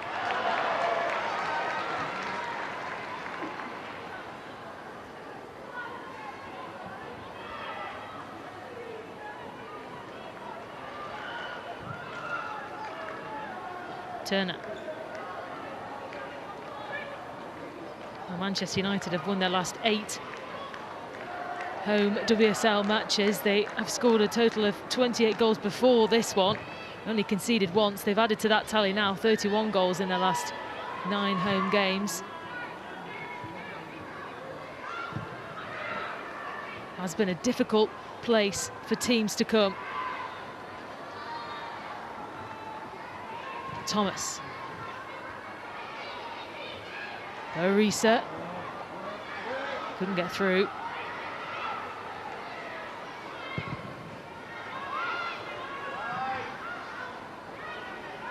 Yeah, and that's what Mark Skinner and his team will want, was to build a fortress. He'd said, didn't he, in his pre-match interview, that the difference is the fans.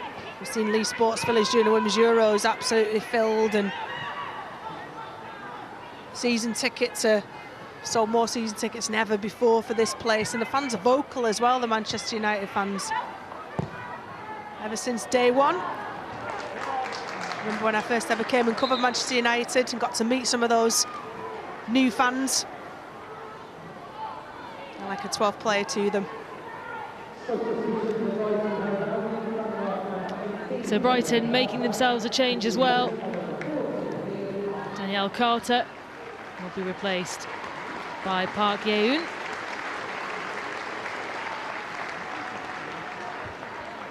Yeah, it's been feeding off scraps, hasn't it, for Danielle Carter? And that one chance when she blazed it wide, left foot in that first half. But other than that, it's been a difficult day for the Brighton centre forward.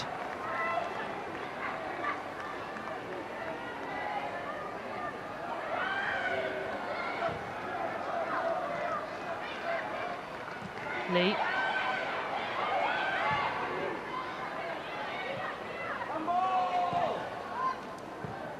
Zigiotti just misplacing that pass.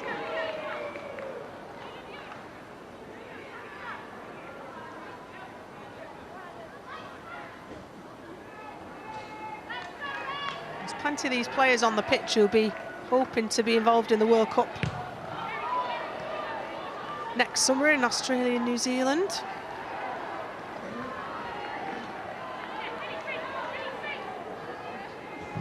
Say that because Megan Walsh's Republic of Ireland have just qualified.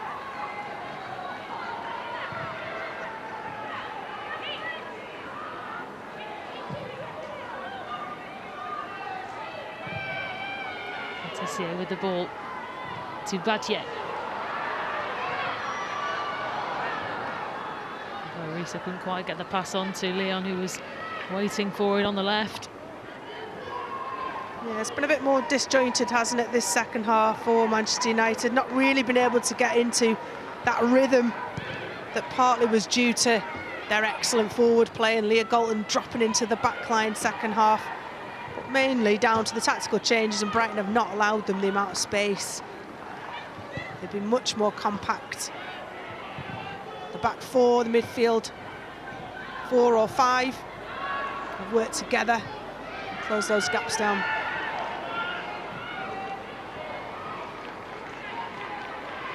Turner. Really Ladd.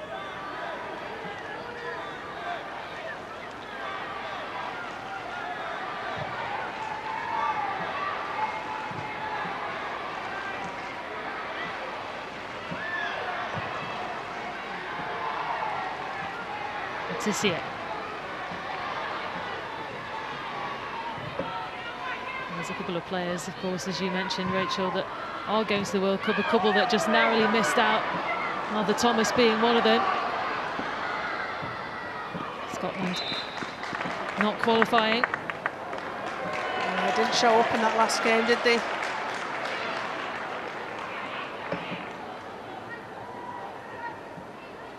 Wales missing out as well, unfortunately. See the interception there. Adriana Leon just gets the ball a nick ahead. Tori Williams. Another player in the books.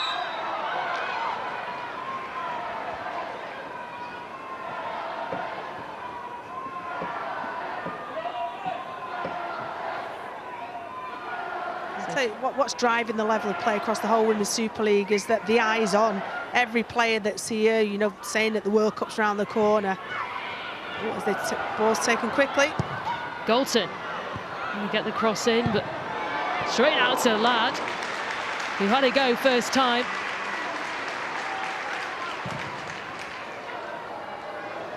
Lovely little quick ball down the left-hand side for Leah Galton. Oh, and it's Hayley Ladd. Not her forte, particularly more of a defensive midfielder, but makes Megan Welsh work.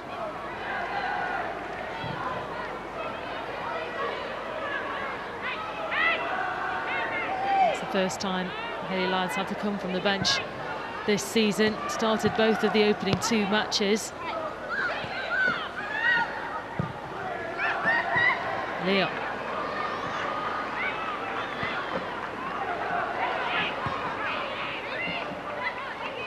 Turner to Ladd.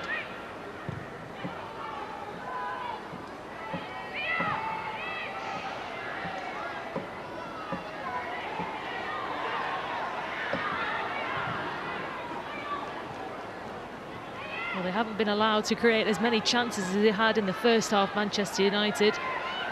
Brighton with their strong defence intact in this second half. They look far more comfortable in this formation. Brighton, they know exactly what they're doing, who's got to be where. They've reduced the spaces that Manchester United can play in between.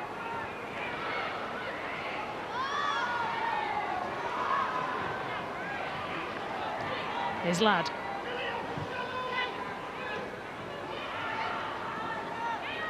With Brighton only having one up front, I'd like to see Leah Galton bomb on a lot more. You can have your 2 centre midfielders and, 2 centre halves sitting in and dealing with that player.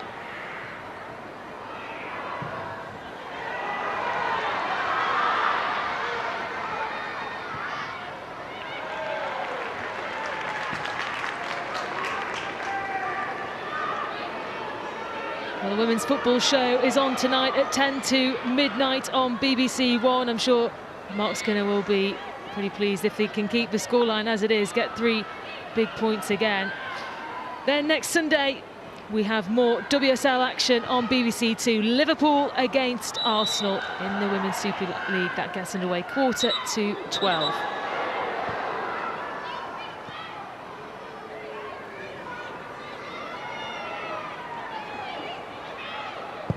frustration there from Martha Thomas. We heard the oohs and ahs from the crowd.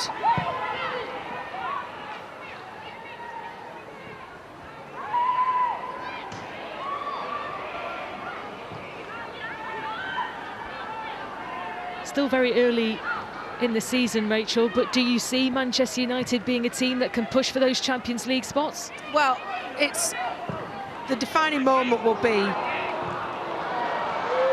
Bolton tries to get in here for Leon, and it's 4 for Manchester United, and it's Adriana Leon who scores her first goal for Manchester United.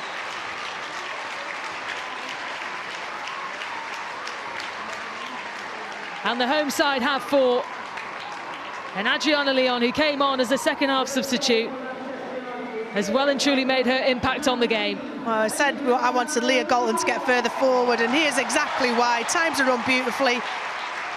Gets into that channel. What a touch. Whether it's a touch or a first-time ball, she won't care, but went straight into the path of Adriana Leon, playing in that number 9 role there. Just behind Tori Williams, it ended up falling on a plate to her, and she was never going to miss that. Adriana Leon not had as much playing time as she would have liked since her transfer from West Ham, but what a finish that is. That's what you want to do as a game changer, coming on, making your mark, getting a goal. A beautiful ball from Leah Galton that started that, so that made that goal. Well, she was West Ham's joint record scorer in the WSL alongside Leisha Lehmann. She's now got herself off the mark in a Manchester United shirt, Adriana Leon. And Manchester United, who haven't really been putting the pressure on Brighton in this second half, were able to create that goal, and it was a fine finish too from the Canadian international. Zeller.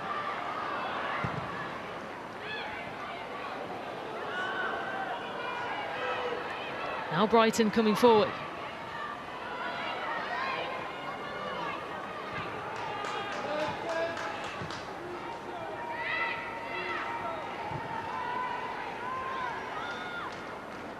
Excellent recovery run there from May Letitia.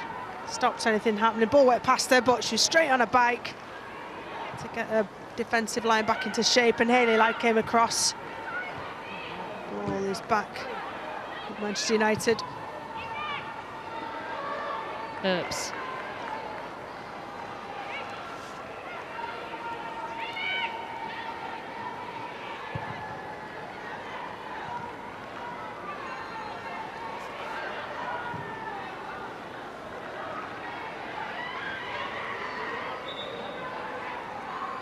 Manchester United making another change.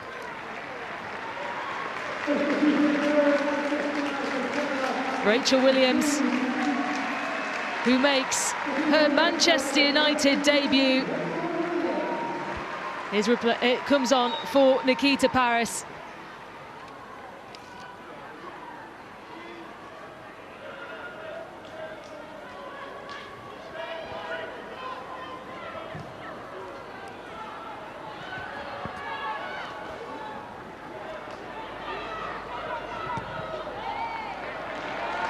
Can't get the better of Letitia.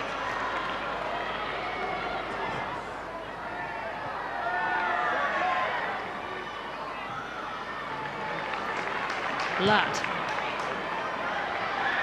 This is Thomas.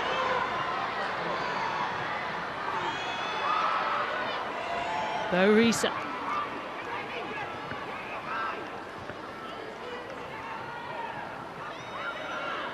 By Zellerman. Plenty of players in space. Millie Turner's got her hands in the air.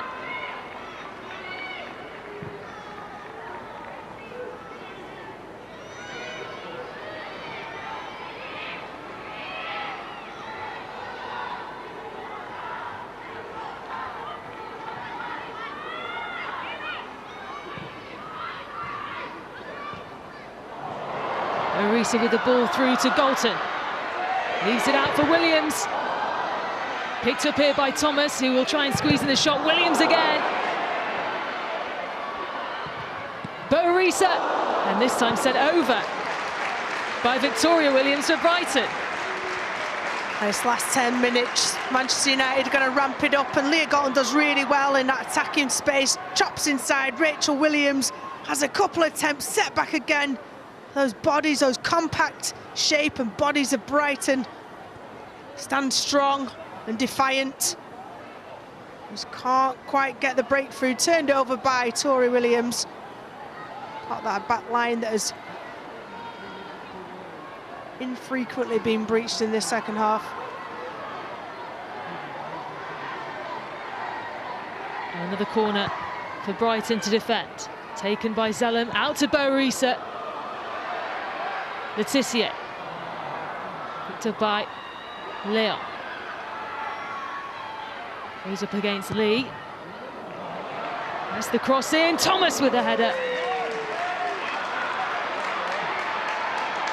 Williams keeps the chance alive. Galton.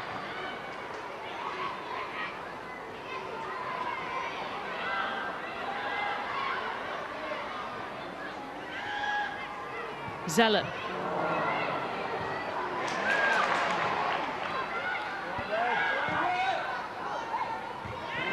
And tried to pick out Robinson there for Brighton, but Hayley Ladd there to it first. Yeah, that's what you want. That's why you bring Hayley Ladd on, is to allow Leah Galton to push on further forwards in attacking situations, knowing that Hayley Ladd knows that job inside out.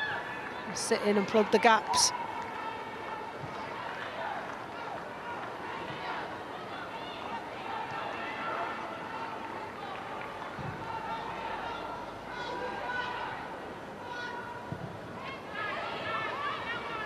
Turner.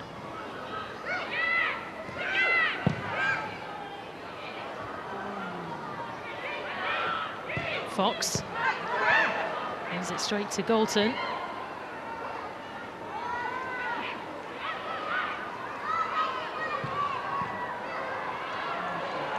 Williams.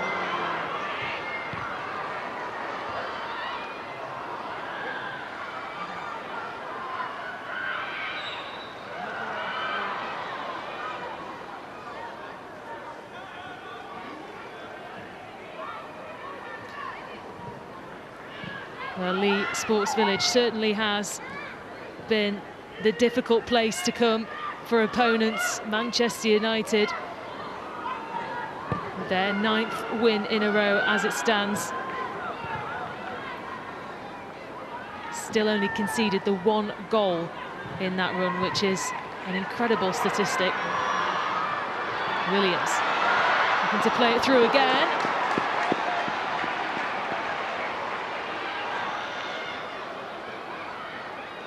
I'll finish that sentence that I started, which the defining moment in the season will be for Manchester United when they play one of the 2 teams, Chelsea and Arsenal, who are the high flyers at the start of this season. In this unbeaten run, they've not played them start of the season. West Ham, Reading, Brighton today, then Leicester, then Everton. And then it's November, home to Chelsea, away at Arsenal. They'll be the real tests. Mark Skinner will hope that his side will be in an upward momentum, brimming with confidence. All his squad available and fit for selection. And could that be the moment they finally take points off one of those top 3, perennial top 3 Champions League teams? Turland. Couldn't get the cross in. Letitia stays down, headed away by Boerisa. Well, there's 2 Manchester United players down now. Letitia and Battier.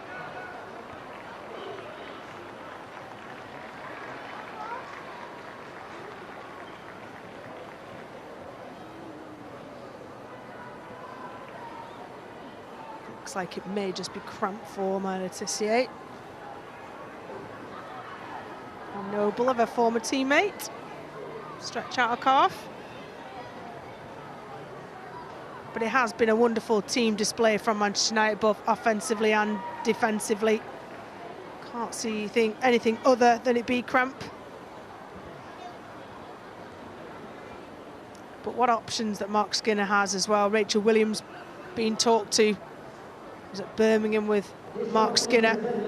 Played at Chelsea, Notts County, lots of different teams. Tottenham Hotspur, latterly before her move to Manchester United.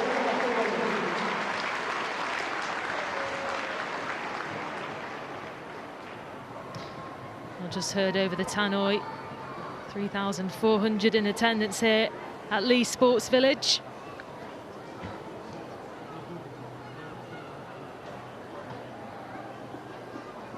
Skinner just giving some last-minute coaching tips to Rachel Williams in the last couple of minutes of this game.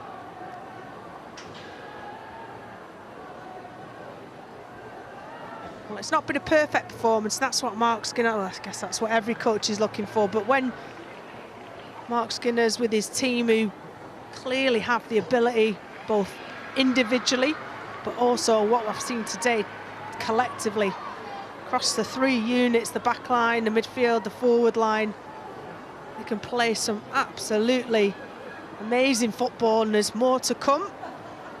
Alessia Russo gets back fit and is available in that 9 position. Even more options for Mark Skinner, and who doesn't want to see the Toon-Russo combo up top? Well, we've got a minute now, Rachel, so that gives me a chance to ask you for your player of the match. Well, I'm going to go Ella Toon, although she scored 2 goals. I'm going to go with Leah Galton. The fact that she provided a goal, the fact that she scored a goal, but also her capability being put on left back to match up with Katie Robinson, who was causing Manchester United problems, matching her for pace and slotting into that defensive responsibility excellently well. That finish that she made in the first half with a non-favoured foot, right-footed, first-time finish, and after that, or sorry, before that, laying the ball through to Ella Toon for her second. I think she's golden for Manchester United, Leah Galton.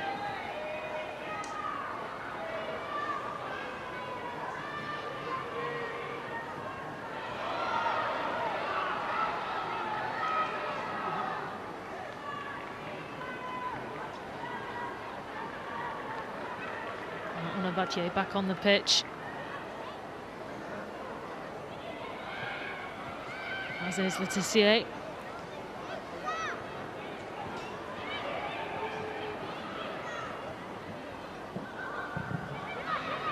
And the cross came in, but there was no one available to get on the end of it, straight into the hands of Earps. How do Brighton build on this defeat? Well, they've got to look at what they did in the second half and how that not only presents a Brighton with more opportunities to get shots on goal, but also reduce the number of opportunities and reduce the amount of possession that it gave Manchester United. So you've got to look at why that was, what they did better, how they did it,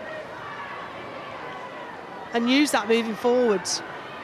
You've got to find a system that they're comfortable with, and understand that Hope Powell's, a lot of players leave, players retire in the summer.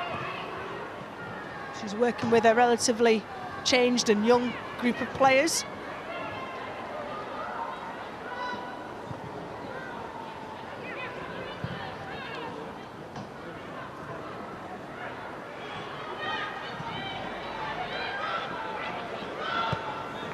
Earps being put under a little bit of pressure. There's Galton. Manchester United's next couple of fixtures see them go to Leicester. This is Thomas driving at the Brighton defence, but they able to stop that threat from coming in. As for Brighton, things aren't getting any easier for them. They face Chelsea in their next WSL match. It's Badger who's down.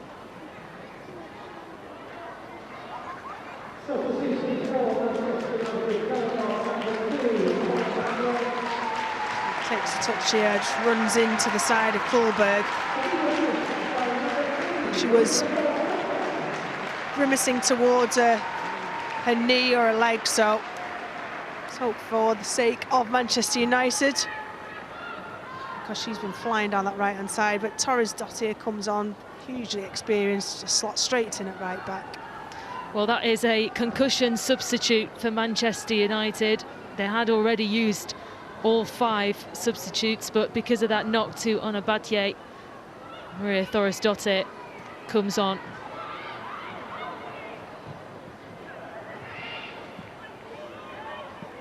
Larissa.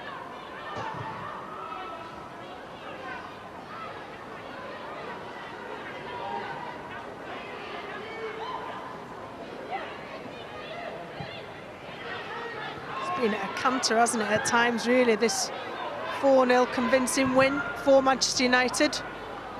Just eking out, making Brighton run, holding on to the ball. Got to really keep your concentration now, Manchester United. Zip the ball around, tight control. Don't hold on to it too long.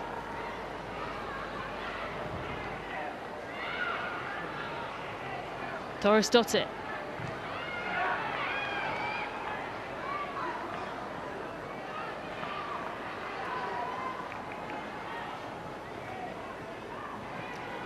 Well, another 4-0 defeat facing Hope Powell and her Brighton side.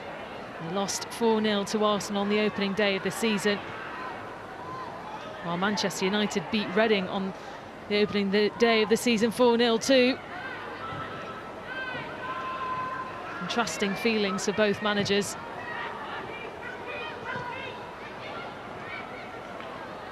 Certainly Hope Powell never gets too up, never gets too down, so they certainly won't dent her confidence, and she needs to be able to pass on that sentiment to the whole team. Only 3 games into the season. Robinson. Park.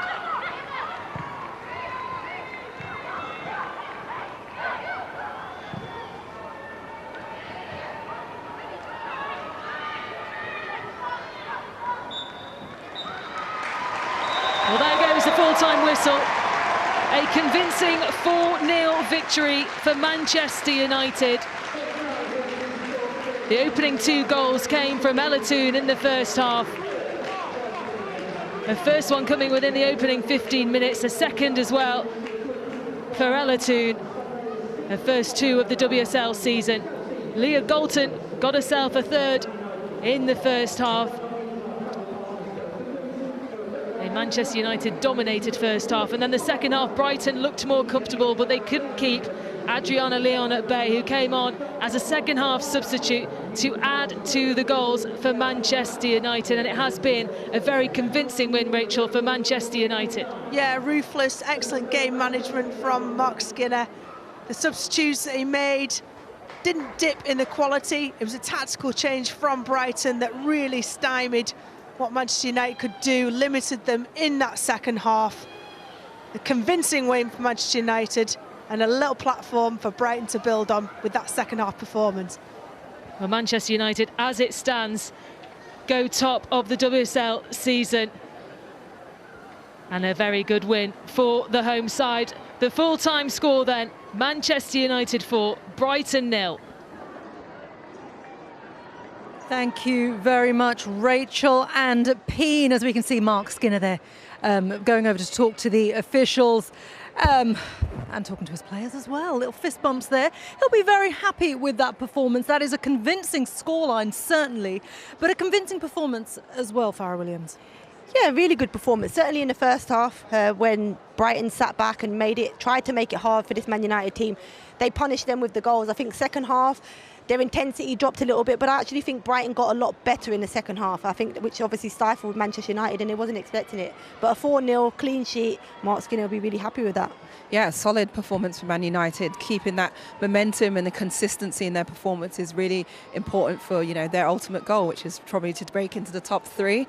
And for Brighton, is an improved second half, changed the system, went to 4-1-4-1, stymied some of those attacks, but still weren't able to stop Man United scoring. Yeah, it's a shame for them, but it definitely is a victory that sends Manchester United to the top of the WSL table as it stands, of course, because there are 5 games in total taking place in the WSL today, but United do go top on goal difference so far. Brighton dropped down to 9th. We can hear from the goal scorer today now, and also player of the match. Leah Galton is with Betty Glover. Leah, congratulations. A goal, 2 assists, your first goal of the season as well. Looked like you really enjoyed that. Yeah, it was a good game, to be fair. I thought we did really well today, and I'm really proud of all the girls.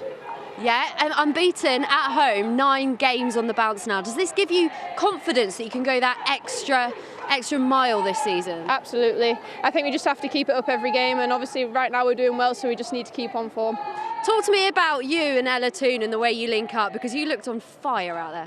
I really enjoy playing with Ella, and obviously coming off the Euros, she's been quality, so I'm just going to keep linking up with her and getting some goals and assists. Okay, perfect. And congratulations, you are the Barclays player of the match. Thank you very much. Thank you.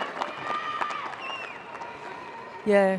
Good to hear from Leah Galton there. She mentioned, didn't she, in the answer to Betty's question, really, her link-up play with Ella Toone was fantastic, wasn't it? Provider, scorer. They just alternate between the two of them, don't they, Anita? Yeah, I think it's that kind of autopilot mode, you know, when they've got that momentum, that flow, you see them build that kind of connection and the rhythm. The first goal, a lot of the play came down the right-hand side, but with players like Leah Galton, they make intelligent runs, and they look at that pass, the finesse pass into the box for Toone there. And again, in this situation, picks up the ball in the pocket and slides that ball into the 18-yard box for a lovely cultured finish from Galton. I think it's really important that Man United get Galton playing it again to her best this season. I think, you know, she had a really good season 2 years ago under Casey. I think her first season under Mark Skinner probably didn't live up to the expectation that we had on her, given what she'd done in Casey Stoney's team. And she looks like she's that player again. She looks like she's enjoying playing out here. We've seen how versatile she is in terms of starting high up as a left winger. And Mark Skinner's able to bring her back in left back in the second half and made a few changes. But she was very good today, and she looked like, you've seen in her interview, smile on her face, and down this side in the second half, we've seen that smile on her face again. Yeah, certainly. Hope Powell does not have a smile on her face, but she did do a really good job in that second half to really stem the flow of that wave after wave of United attack. But it wasn't enough in the end, because right in the closing stages, we saw Adriana Leon get off the mark with her first ever Manchester United goal.